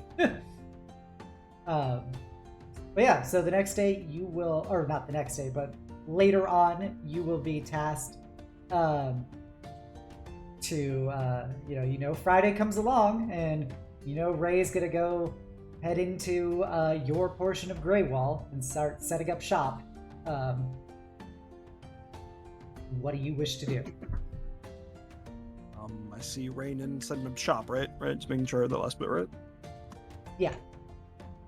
I brought over some cooking, as much as I could do while Lily was busy cleaning other places. And I have these like pots of like potato salad, a little pot of soup, some bread, in a vase, a la Paige. Can I just put these around to give out, or? Ray kind of looks at you and goes, I can't believe you actually came. Big on community. May not give a damn about religion, but people are nice, yeah? She says as she's like putting things onto the table. You notice in the area around you, people look at Ray and by association you with both curiosity, disdain, and a bit of fear. And you notice that there are several gnolls wearing the dark gray robes like High Priestess Hecate wore, with the symbols of the Dark Six around their neck, who are just kind of in the area watching this play out. And you also notice a couple of Captain Venomspite's guards in the vicinity. And Ray sits down at her table and just kind of scowls. You are trying to be friendly there, right? Can't you tell? I'm afraid most people don't have my discerning eye for detail. I'm being welcoming. They will come to me if they want my assistance. Has anyone come to you so far? Well, not today. I just started. I mean, in general. Yes, sometimes. I want to insight that. I want to insight that. Okay. Yeah. That's an 11. She seems to be saying that she is sometimes people do come. Sometimes, all right. Well, I'm assuming you're not gonna settle for sometimes, right? I mean, in my experience, people like you and me who want to help people, we don't settle for sometimes. We settle for as much as we can, yeah? I'm being as welcoming as I can be. She stands up and holds a loaf of bread at the crowd. Okay, listen, I'm gonna give you a little house. I'm gonna give you a little church Boldre secret right here.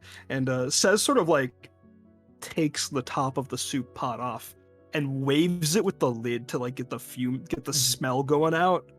It's this homemade aromatic stew, completely vegetarian, but the smell of garlic and onions start wafting through the air.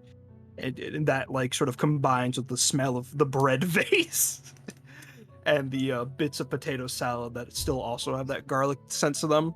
Mm-hmm. Starts ladling out bowls and putting them out. No one's really approaching at this point, right? They're just smelling the good food. Yeah, you do see that as you start wafting odors about, you do see some knoll pups, as well as some shifters are beginning to look at this, but the shifters still look very concerned. Now we get them with this, and I hand a smaller bowl to Lady Ray, and I take one myself, and I just sip it up, and I have the most evident face of deliciousness on right now. I'm not even trying to hide anything. I like this soup.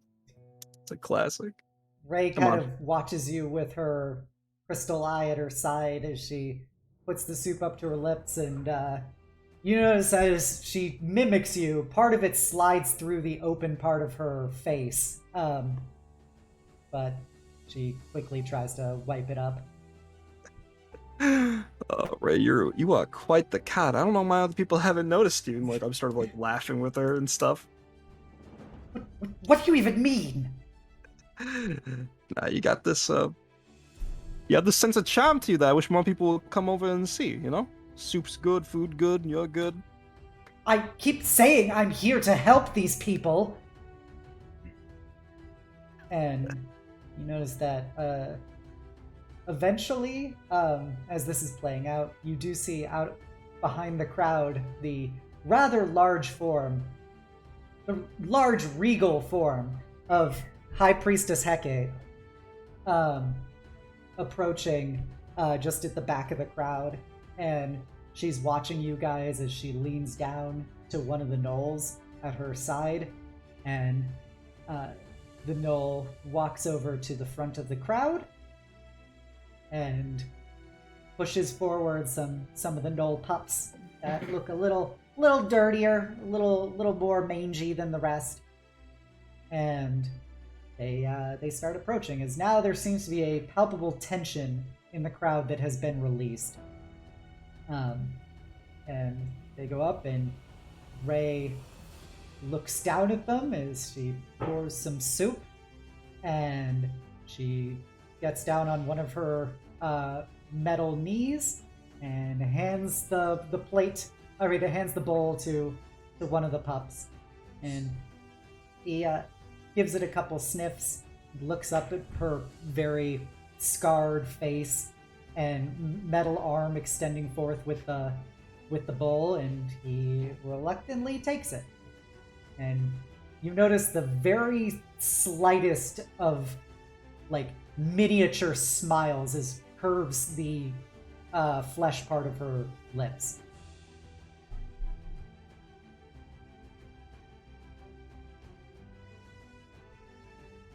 See that, Ray? You can make people smell. She says, scarfing down one of the pieces of bread.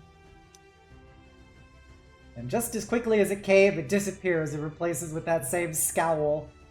And she goes, "Well, we've got to hand out lots of food." As long as the people know it's there to help. Hey, little guy. Yeah? Look down. You like that, right? Yeah, it was really good. Yeah, how about you, do me a favor here, and I start, like, taking some spare cloth and wrapping up a little, like, lunch package, a little large, hand it down to him. You give that to your ma and your pa and your siblings, whatever. You add it to your dinner, all right?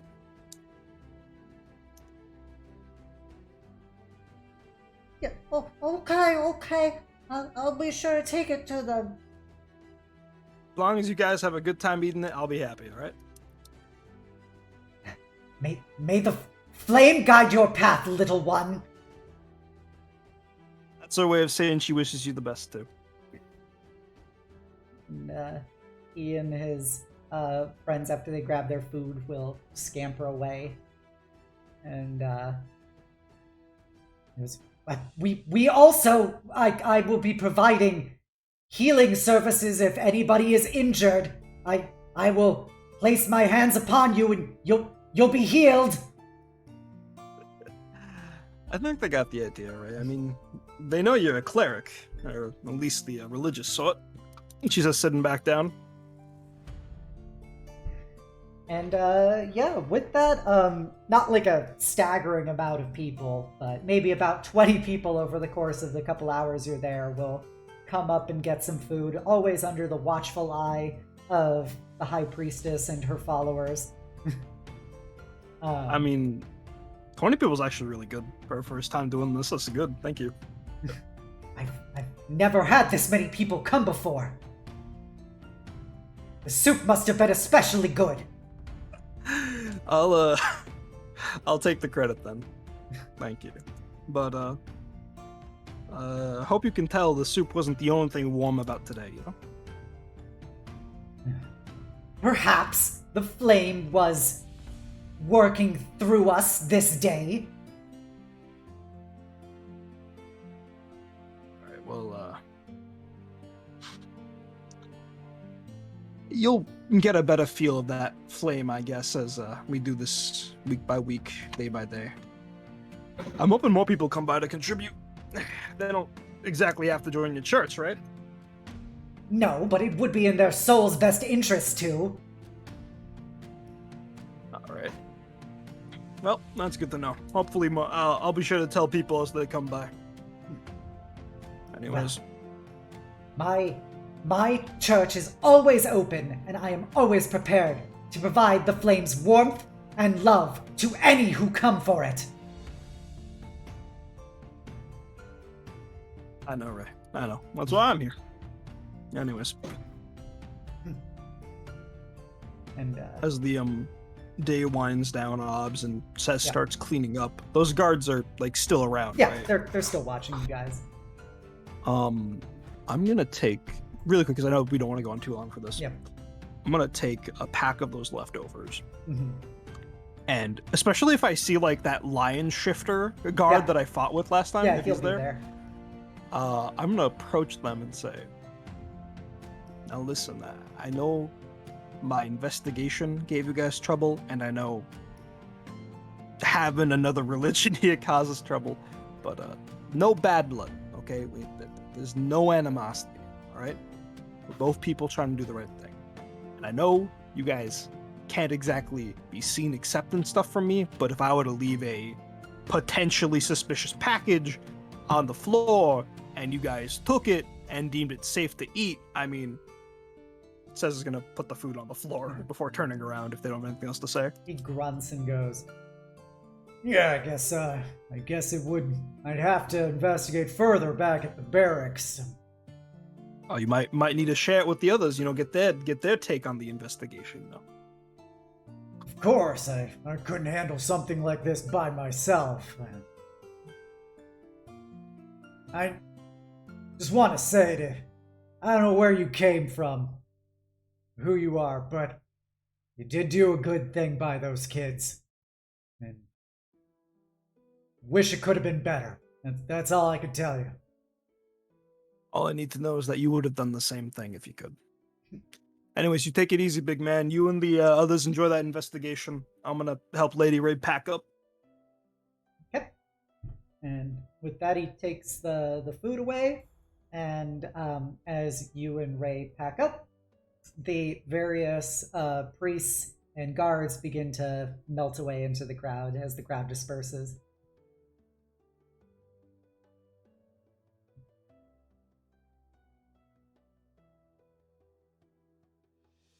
All right, well, that's a good on my end, Obbs, unless you have anything else you need me to do. Ray will put her metal arm on your shoulder as you drop everything off at her little chapel and go, "You're not as incompetent as I was led to believe." You've got funny ways of showing how you care, and I appreciate it. Well, you're always welcome here. Of course, I know. I'll be back next week if I can. And, so on and so forth to bother you and or give away free food. Whatever. Just don't waste my time. Any time spent with you ain't a waste, lady. You have a nice night. She says, She walking away. Scowls and slams the door to her chapel. But yeah, and with that we'll finish the Cess and Ray, and then finally we will do Kliff and Lady Crowtrixia. Liam. I am here. Yes. I am feeling guilty because I took up time earlier during the slumber party, so I'll try and make it It's quick. fine. I gave you the time, buddy. The slumber party was so much longer. It's okay. Yeah. At some point during the week, Kliff will ask Lady Crowtrixia if she has any free time, so he may come over and ask a few questions. Not unannounced, of course. He wants to send word ahead and actually ask if she has any free time. Yep, she'll say she'll have some time one night. All right. He'll head over to her place after that. All right. The Knolls will let you in. And when he does come to her, he starts to ask her a few questions. Okay. She'll meet you once again in her room of pillows and books and scrolls. Lady Crowtrixia, it's an honor once again to see you. Oh, you know how delightful it is to see you, little one. Yes, but you are not fully understanding how pleasing to the eye you really are compared to everyone else. Have you just come here to charm me, or was there more to your request? On the note of charms, actually, you said before about how you are a sorceress of your own power. Great strength and enchantments, I believe you said? I have a way with enchantment as well as some more direct capabilities. I am quite curious in this form of magic, if you would allow me to ask a few questions about it. Such as powerful charms. Tell me, when you do so, how much control of a target do you truly get?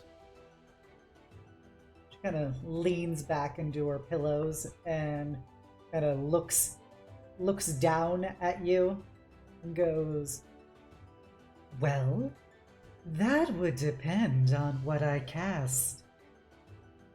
They can range from just you," and she'll extend her tail to kind of wrap around you and pull you close to her, like get close towards her face, and be like, "It could just be that you are charmed and you just want to be my best friend."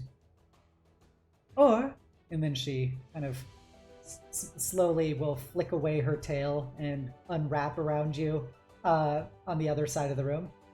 Or, of course, there is more extreme controls that I can exert. It's how much that you choose to strip away the person underneath. I see. Are there any countermeasures to stop some especially strong charms? Well, there are of course some that prove more resistant to it. There have also been known that some people have trained to be more resistant or immune. But at the end of the day, it just comes down to, do you have a strong enough will to resist mine? as she kind of flicks her tail around your face. See, you're quite strong of will indeed. Is there a way to surpass said resistance to further control over a person? It takes time, training, and skill. And I'm not confident you have those capabilities quite yet. If Perhaps you could teach me. at all.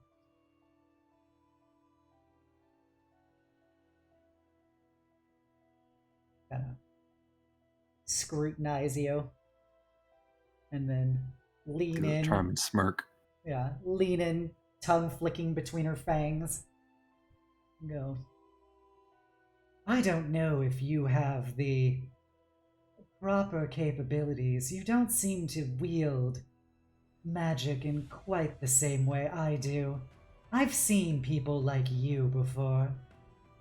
And alas, I can't teach you very much.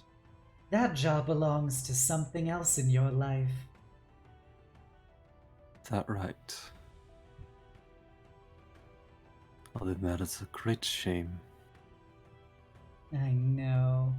I can spend so much time teaching you so many things. There's many other things you could always teach me. Oh, you're rather bold for someone so small. As she Perhaps. leans back into her pillows. And I continue asking her about charms and other things the rest of the night and how to strengthen those on the people I cast them on. Yep. Before we're leaving for that night.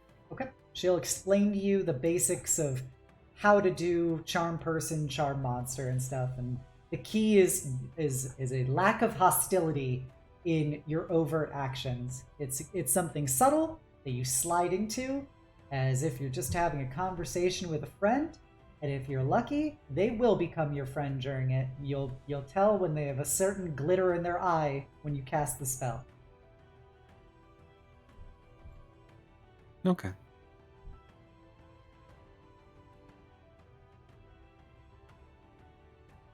That's all for me. Okay. And with that, she will see you escorted out, but she's got kind of an amused smile on her face. And yeah, with that, we have accomplished all of the designated vignettes for the downtime period. So with that, about a week of in-game time goes by before you all receive a notice that there is a contract offering for you that is going to be offered on behalf of House Orien, no less. And that if you wish to inquire about further information for it, you are to head to the Lightning Rail station, and you are to meet with Clayton Ironfell, who is a House Orien engineer in charge of the Grey Wall Ardev line. You said Clayton Ironfeld? Yep. He is a male dwarf, House Orien engineer. Speaking of lightning rail stations, we never got that letter Oh, of yeah, I apology. forgot. Over the so course of the week, you will get the letter.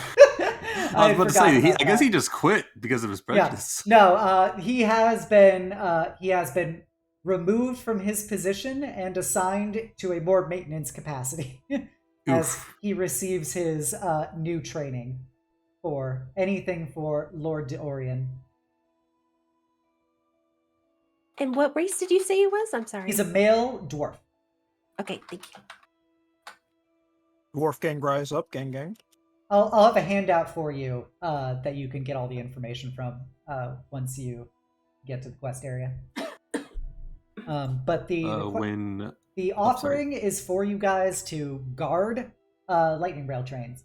That's the overall synopsis you've been given. By the way, when Kliff got that letter of apology, rather than showing it to everyone else, they just burned it in the fire when no one's looking. Okay. I've shared the quest handout to everyone in the party. Yay, I'm gonna look at that. I'm assuming all of our housely stuff, our servants, the NPCs we interact with, those are taken care of. We can just hand wave those. Yeah. They will. They don't matter. They do not matter while you're doing questing business, unless stated otherwise. They can handle their own little lives. Got it. I just want to make sure Lady Ray is gonna be all right without me. Yes, Lady Ray will somehow survive without you, big strong cat girl, in her life. It's gonna be hard to do so, I know.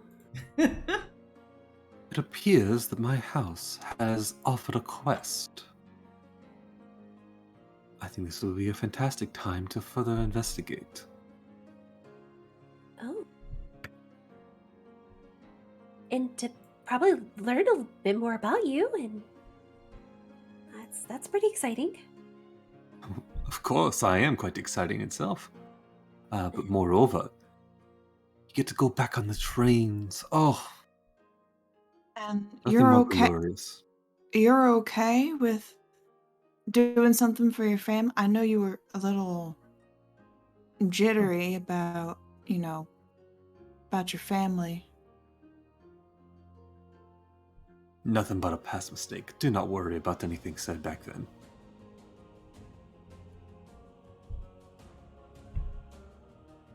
Say so. I just want to make sure. No, of course not. This is going to be a great job. We get to not only make money while doing it, but also support the great Orien family.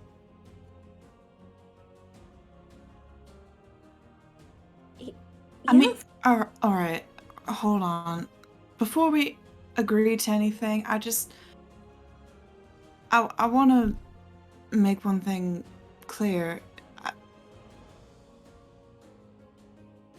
Is this how you want to act around us? I mean, in front of people who don't know, I totally understand, but I just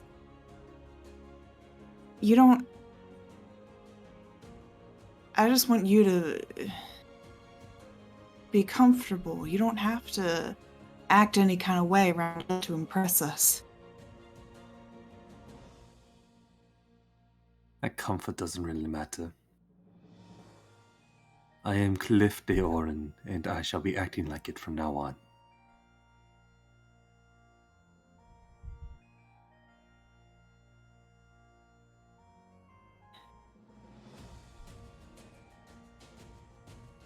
Well, So, if that's what you decide, but I mean, that That's we're what everyone agrees on, then I have no issue with it.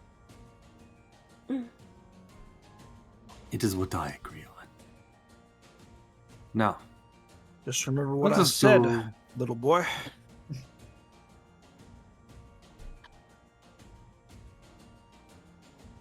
You have the most charming eye sometimes. But we should probably go investigate this. We must head over to the Greywall Lightning Rod line. You will find Clayton Ironfell there, male dwarf, who leads it. Looks like it appears to be a guard duty quest. Jubilee, you have experience with guard duty. Should be easy for you. yeah, I mean, this does sound like something in my wheelhouse, so should be simple enough.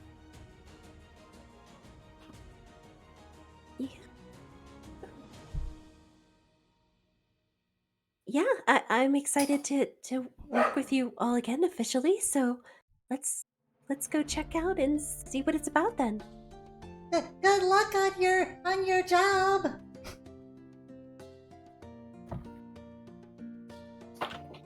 I'll keep everybody in line here. Don't worry. Thank you for taking care of the house, Lily. Shavira and Nezca look at you, Jubilee, and go, are we to assume that we are to follow the little one while you are gone? Oh, yes. For the time being, I think I can handle things on my own for now.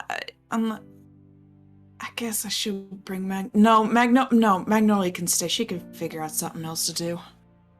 All right, If you guys don't feel like... Oh, sorry, go ahead. We will defer to Lady Magnolia Bravamont while you are gone. Sounds good. Make sure, don't let her boss you around. You three are, she's high and mighty, but you three are on equal footing. You know that, right? Whatever you say, Lady Ravamont. All right. May you have safe travels. Thank you. Take care. They all bow.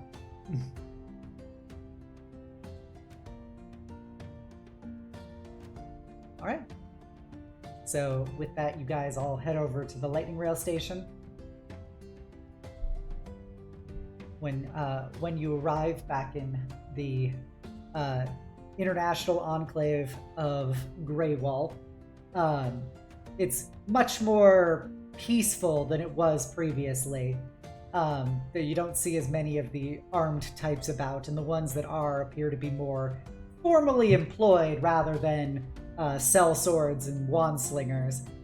And as you head to the station, you see that there are a series of clocks all throughout the administrative office portion of the rail station that have like the names of different cities and kingdoms next to them. So there'll be like Korth and Karnath and like Flamekeep and Thrain and etc. Like all these different other locales.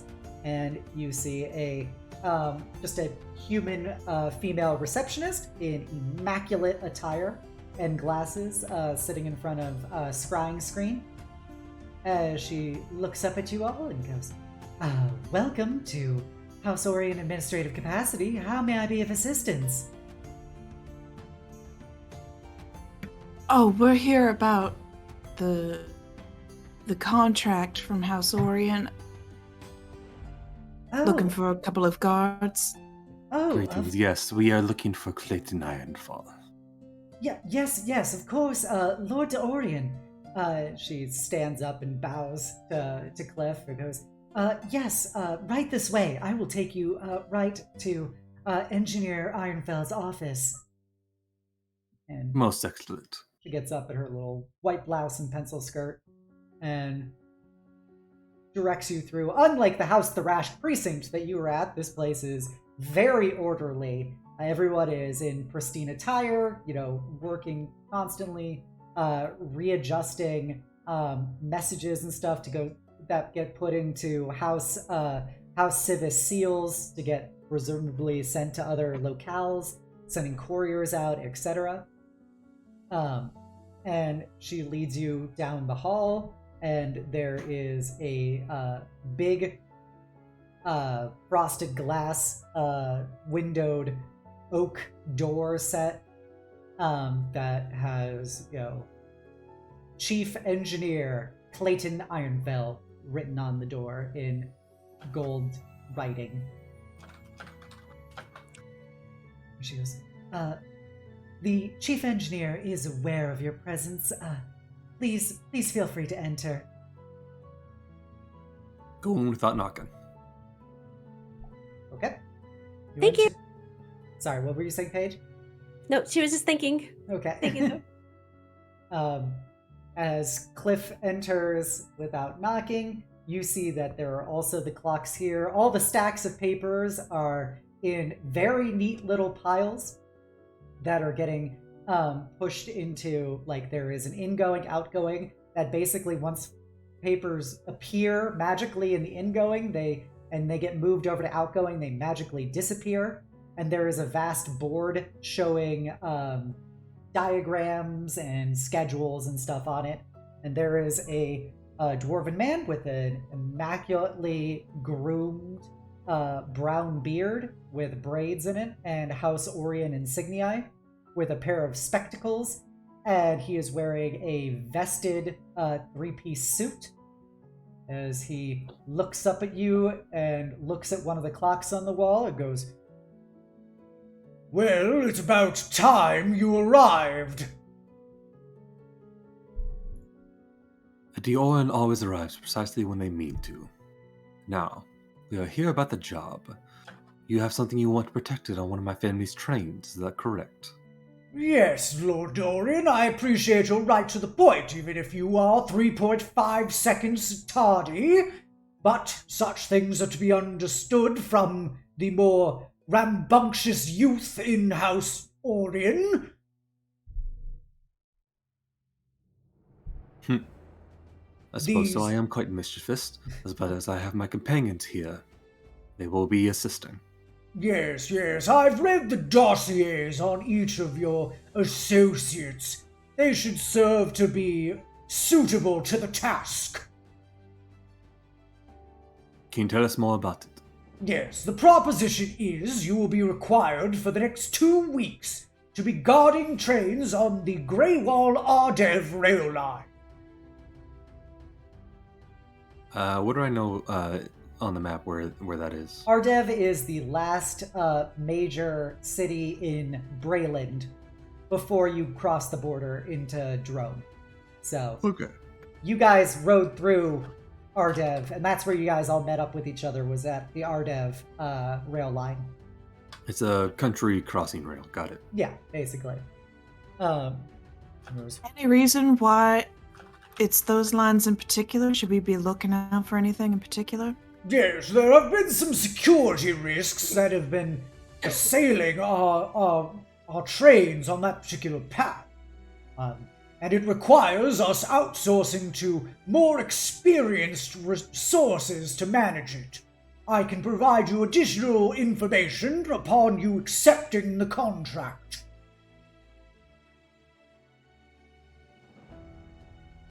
I do not see why we would turn it down. After all, it is my family's trains that are on the line. And we're always willing to help out a friend, so yeah, I believe it's a mutual consensus that we'd all like to help out. Quite well, I at least can tell you that you will be paid 200 gold upon the completion of this. You will receive 100 gold. Oh, I'm sorry, I have to actually read the term that I did it. Yes. You'll receive 100 gold upfront upon acceptance of the contract, and then an additional 100 upon the completion of your final week of guard duty.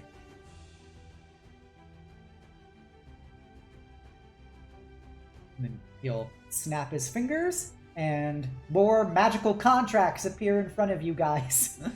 With all the classic boilerplate, the equal opportunity employing language, the humanoids rights office, etc. Humanoid resources office.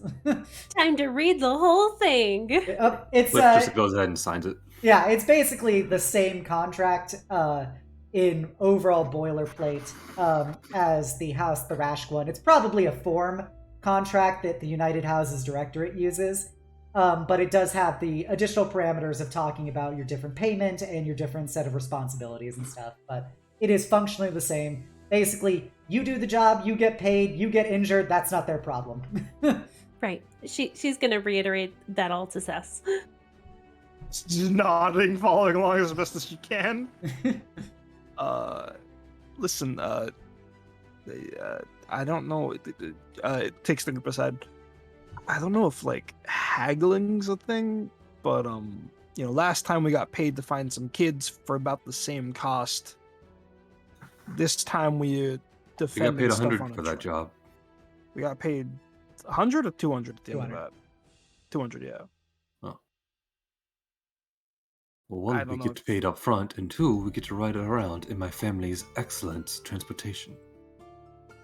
It is nice, but we're on guard duty, so we shouldn't be enjoying it. No, it's a job now. It ain't a luxury. True.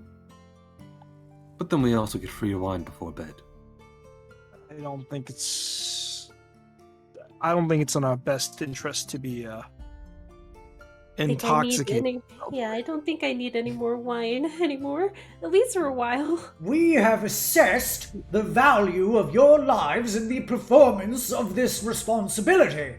And that is for 200 gold, a sizable amount of money to anyone.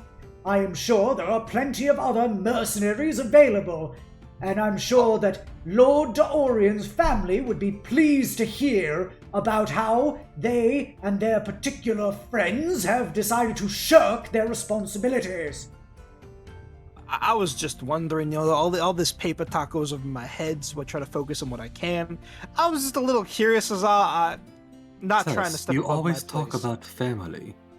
Are you really trying to shirk responsibilities that my family is trying to bestow upon you? Well, I mean, I wouldn't jump off a cliff if Paige did. I mean, I'm sure she's got magic for that, but I don't. But, I was just wondering, that's all. I'm not questioning your family. I'm just wondering, like, is that the standard pay rate for contracts? No, as you become more valuable and perform more valuable services, then you will receive more compensation. However, at your current level of skill and worth, this is what has been deemed appropriate. We will Gotcha. accept it. Gotcha, big man. Just wanted to make sure. He narrows his eyes behind his spectacles at you at the comment of big man, considering he's a dwarf. What? Just a fun. So you call boss, I wasn't said sarcastically. It wasn't said demeaningly. I'm just. Now, if you saying. will, please sign the contracts or get out. I've already signed mine. Yeah, I know you have already signed it. Jubilee silently signs hers. Okay. Yep, Paige will go ahead and sign hers as well. Okay. So we'll says. Okay.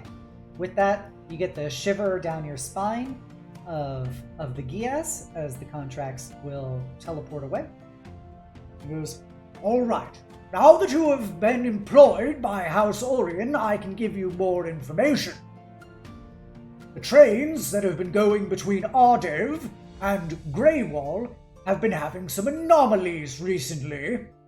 Apparently, one train upon every so many weeks leaves Ardev fully staffed, fully crewed, and fully occupied, but arrives in Greywall empty of all of its passengers, peoples, and operators, leaving all of their belongings still on the train.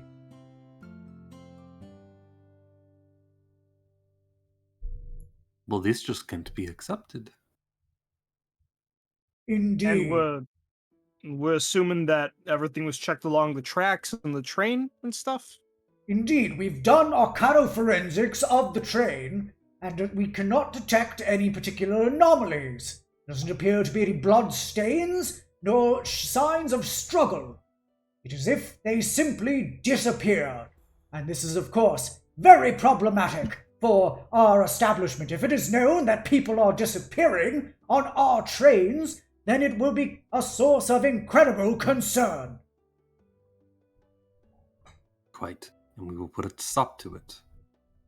We will not have any bad rumors ruining the reputation of the Orient family and the grand business of traveling trains. Indeed.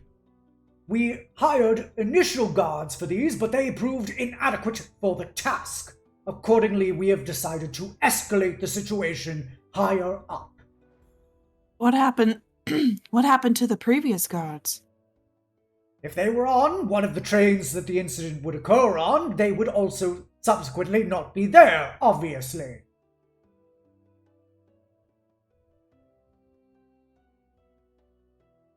We won't know until we ride there. Right. How long is the train ride from one point to the other? It's only a few hours between Ardev and Greywall, so you will be riding the train many, many times a day for the next 2 weeks.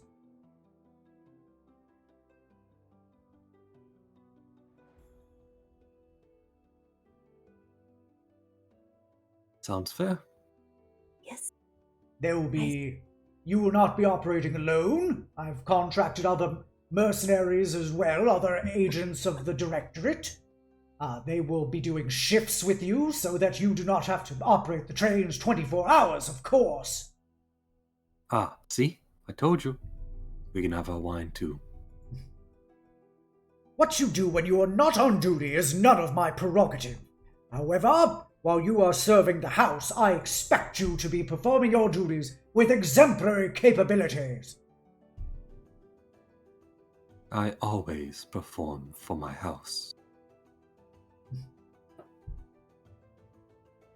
Indeed. Now, if the train rides end in Ardev, of course, you can stay at the Gold Dragon Inn there. I've been informed you do have a residence here in Greywall, so the house will not be compensating you to stay at your own home. But you will be provided for in Ardev when the time occurs.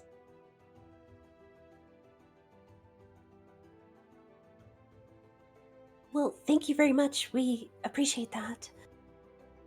Excellent. You start the day shift. Starting now, I shall escort you to the train. Please do. And he gets out behind his desk and leads the way outside of the admin office. He's got a little cane with the little House Orien unicorn as the head of it that he walks with. And when you arrive at the lightning rail proper, you notice that there are 4 other people standing there. These will be assisting you during your day shift.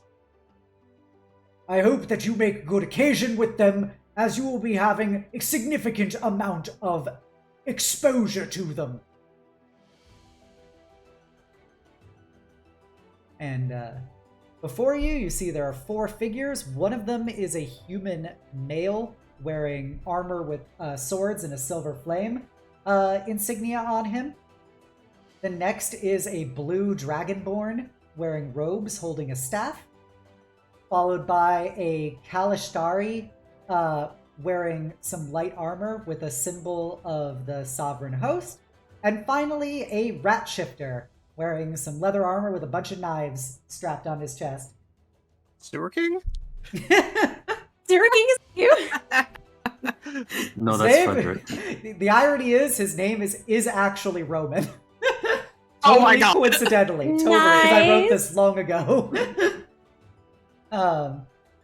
But the human will approach you guys with his party behind him, and he'll walk up and he'll, pleasure to meet you, Sir.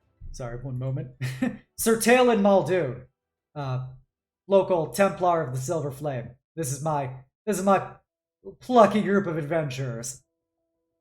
Lovely to meet you, Muldoon. I am Kliff de Oren, and I'll be working alongside you on another shift. Yeah, will give you a nice firm handshake, and the dwarf will look up at you all and go, "Excellent! The next train will be leaving in 5 minutes." And then he just walks away. Well, he's not much for words or introductions, but it's great to meet you all. Like I said, I'm Talon.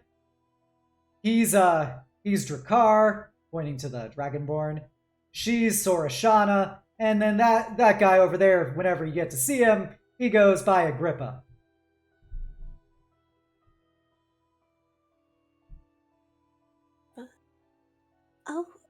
Oh, well, it's certainly nice to meet you all.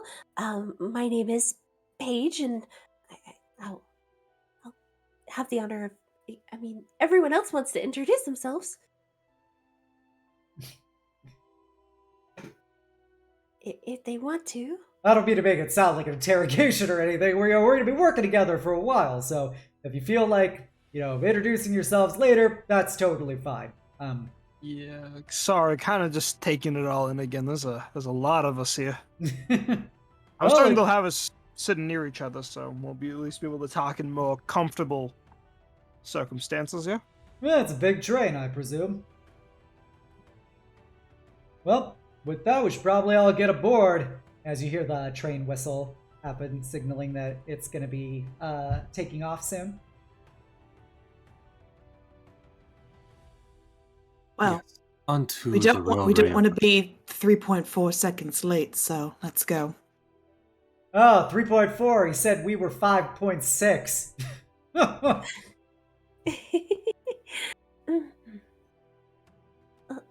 I'll take These that as a win then.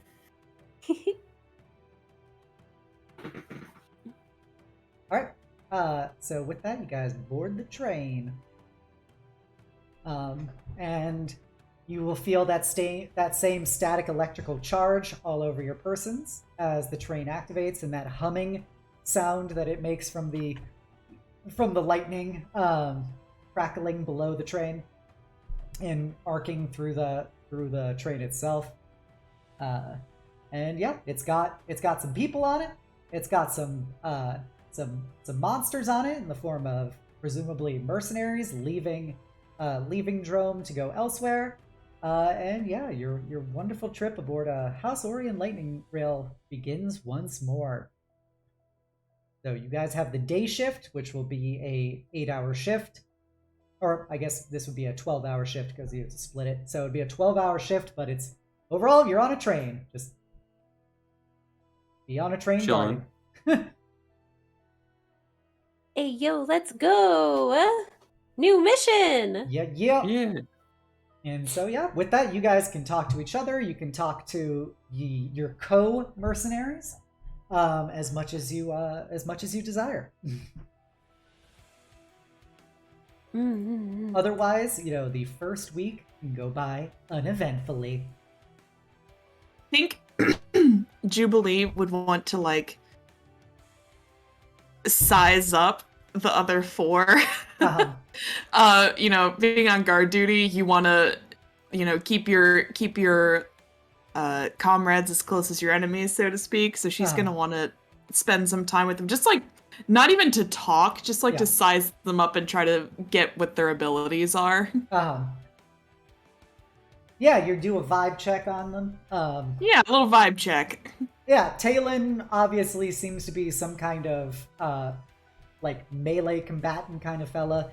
He's a Templar of the Silver Flame.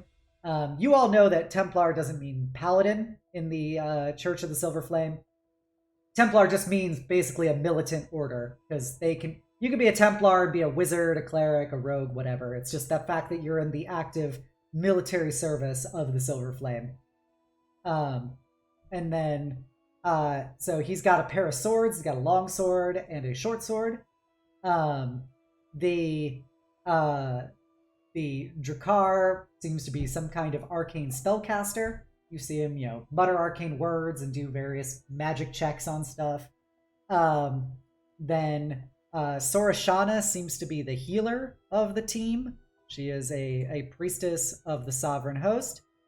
And then Agrippa is apparently some kind of rogue-like fella. He's always very, eyes constantly darting around, and he's always kind of fiddling with something with his hands as he moves around. So, that's the vibe check. Alrighty.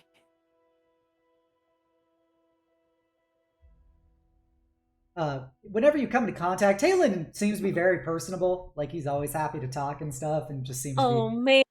Oh, man. There are a lot of names I gotta commit to memory obs. My brain. Yulia. Also himbo. Her himbo dar is going off. His introduction, I was like, Himbo? What? Himbo? Well, yeah, he's always just very charming, very, very laid back and stuff. Drakkar doesn't really talk very much. He seems to be very introspective. Sorashana is one of those people that only talks when you really talk to her. Otherwise, she's always kind of looking off into space or doing something else, which is pretty common with Kalishtar, because they literally have the spirit of a dream entity in their heads, basically, that shares their psyche. And then Agrippa is he's actually very talkative once you start getting him going. He's just very crude by comparison to Talon.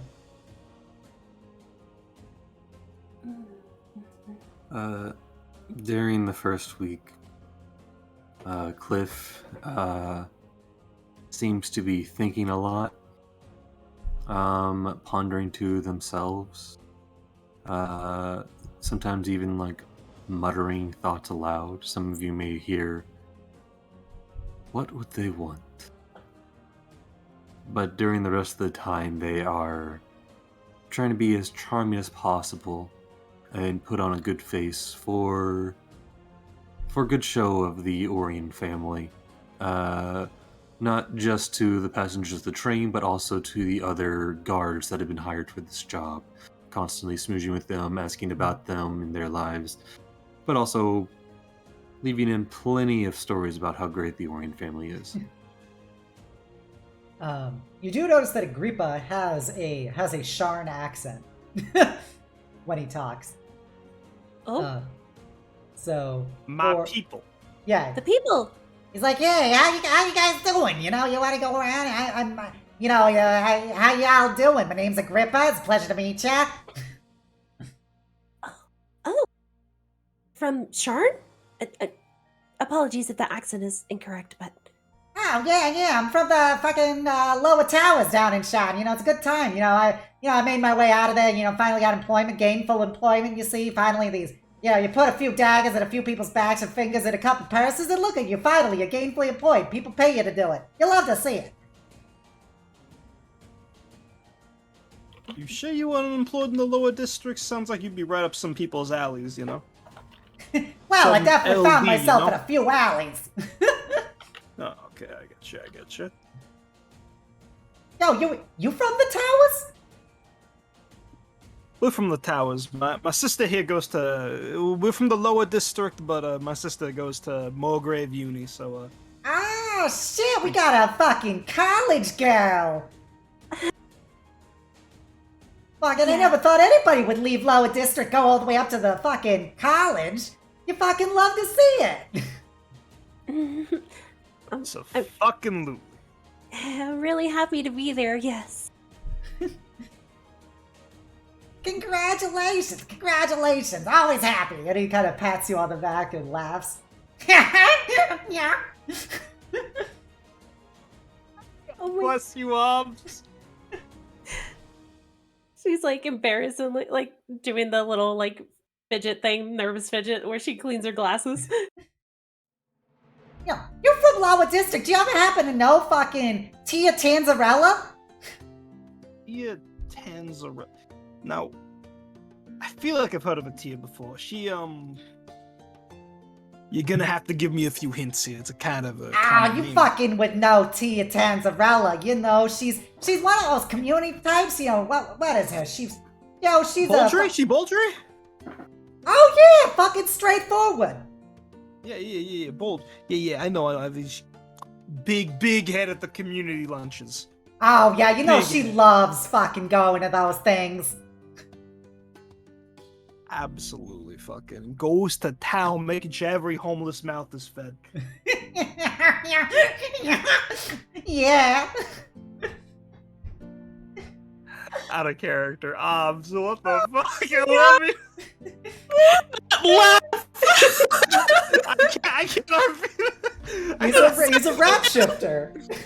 I love him!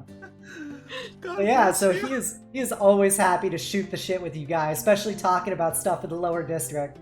He left the district a couple years ago to join up with Talen's crew, but he's always happy to talk about LD and the lower district. LD gave him his start in life. LD gang! LD baby. You'll find out who he is one day, maybe. I don't know. I didn't write this campaign. Jubilee, how about you? Yeah, I think during this first week, she is 110% business. Okay. So back into full guard mode, not talking, just observing, like very much 110% into her work. Gotcha. Talon will always, if he sees you when going through like the train, he'll always kind of chat you up a bit and kind of shoot the shit. Even if you're being professional, he'll just keep talking. And but he seems to be like he's ex Thrain military, so he seems to also be pretty good at what he does. But that comes with inexperienced that kind of goes with a bit more of a casual attitude for this because it's so second nature to him. Yeah, so aside from that, he will always be happy. He's very charming to Kliff and to Paige. He's always happy to give a smile and say, check in on you, get you a glass of water kind of thing if he sees you. Oh no, he's a But is there anything in particular you'd like to do in the week aside from just idle chit chat with the other party? The first week, if you don't do anything else, it will go by uneventfully. You basically ride a train for hours and hours per day. You either end in Ardev or in Greywall, and you rest, and then you pick up the next day as another set of mercenaries takes over the night shift. Okay. And during this ride is where the disappearance were occurring, correct? Yep. Okay. Could I at least at one point try to do like a detect magic as we're like going by to see if I could have maybe picked something out at least close to the train? Sure. Or Make an Arcana check with that. Sure.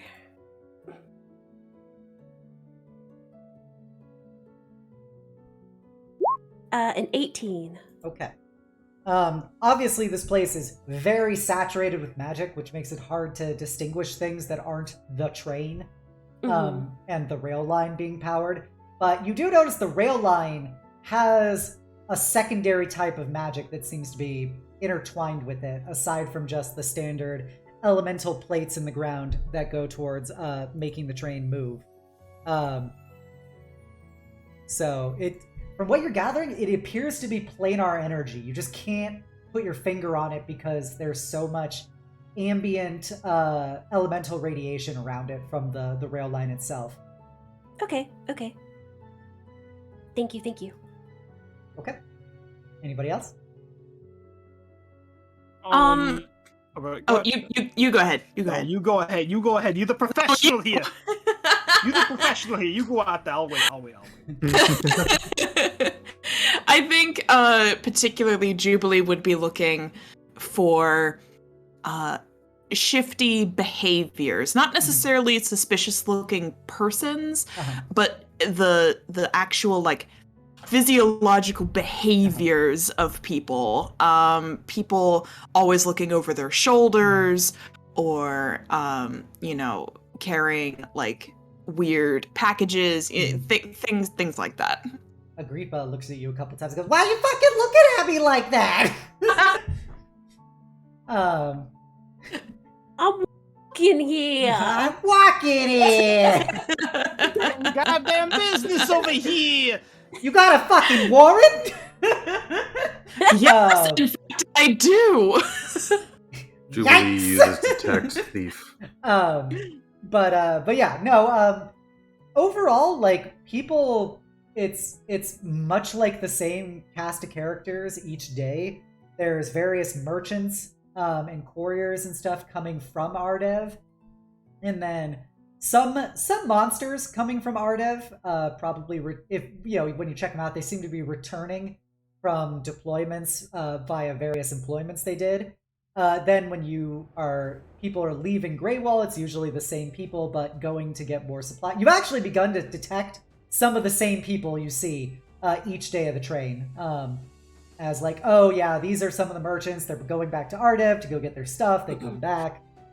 You go check the manifests of all the things that get logged in and for the train, and it's a lot of the same stuff. It's there's like some minor shiftiness, but that seems to be like almost like an acceptable level of shifty. Like a merchant maybe has an extra 0.75 kilos of one of their wares that they didn't write down. But when you check it, it just appears to be innocuous supplies and services.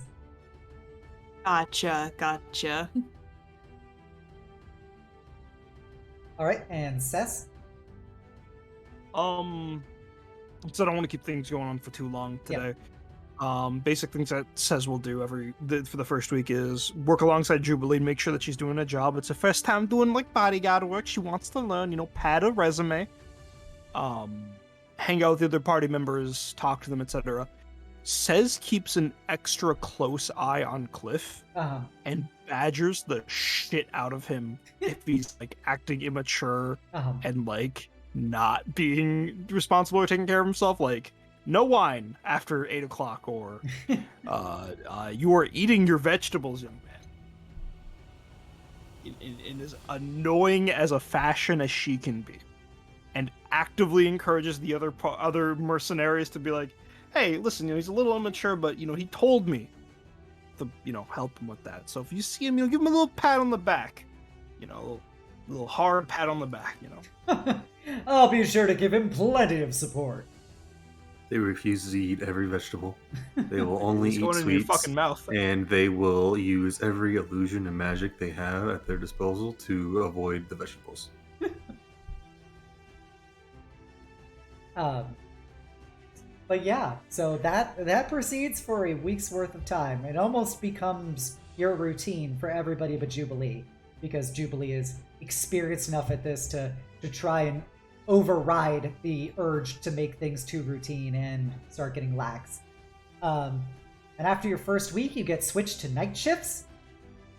And as you get on the train, the next time to start your new set of night shifts, well, this next train ride's going to be a little more interesting. I think that's where we'll end here for today. Man, I'm excited for Let's- new quests. I am so excited for this. I am just not showing it right fucking now dead. Are you because I'm okay? tired. Big sleepy Litro. Big sleepy. oh, I am sleepy. I'm sorry. Yeah, it's okay. I gotta it's be okay. up in like 7 hours. It's okay. We're wrapping up. I hope everybody had fun tonight with some slice of life anime. Now they are getting actually in their employment. This could be the easiest quest I ever gave them. 200 gold for just some idle time on a train. Well, that sounds like a great adventure to me as a DM. Surely nothing untoward will happen. No, definitely not. that is even more concerning. Yeah, why else would they need to have 4 other mercenaries to help them? Oh Please, no! on one of my family's trains, nothing can go wrong. Yeah. So thank you all for coming by. I hope you had fun. I hope you enjoyed the session. I will be posting it up on YouTube later in the week. If you haven't done so already, you could do !D&D to take you to our YouTube channel where I post up all the episodes. I also post them up on my my main YouTube just to cover all my bases. But be sure to keep up to date with Ashes of the Last War. We will be back here next Monday at 6:30 p.m. Eastern, assuming nothing crazy happens. If you haven't done so already, please give me a follow here on Twitch, give me a sub over on YouTube, give me a follow on Twitter, and you can join my Discord, the Eternal Citadel, and be a part of my incredible community, and get all of the Ashes of the Last War updates. Additionally, be sure to check out all of these wonderful people here. They are all VTubers and streamers in their own right. So if you do ! Players, it goes to all of their links, so be sure to check them out. And in my other news, I'll be back here on Wednesday at 6:30 p.m. Eastern to play Death's Door. So we're going to be a burb. So I can't wait to see you all there. With that being said, I think let's go get us a raid. Raid. I see that Aradia is doing their first Stream. Yeah, their first affiliate stream. So we're gonna raid Aradia. They are awesome. They're an awesome possum mom, a great person. They also did the art of Pinup Obsidia, which is amazing. Yeah, they were my DM before yes. too. Yes, and they were the DM of none other than Yulia for her first streamed D&D game of Curse of Strahd. So her chat is follower or subscriber only, so just be aware of that going into that, but I still want to send her lots of love. So if you are a follower, please copy down the call to hugs. If you're a sub, please copy down the Knight's message, and let's get this party on the road. In other words, Aurelia was the former D&D drug dealer for Yulia, and then I stepped in, and I'm like, all right, no more free handouts. Are you ready for some drama? Get your fix, bro. Yeah, right hard mode. All right, let's go send her some love. Wish her a good affiliate stream. And here we go. Bye, everyone. Bye. Bye. Bye.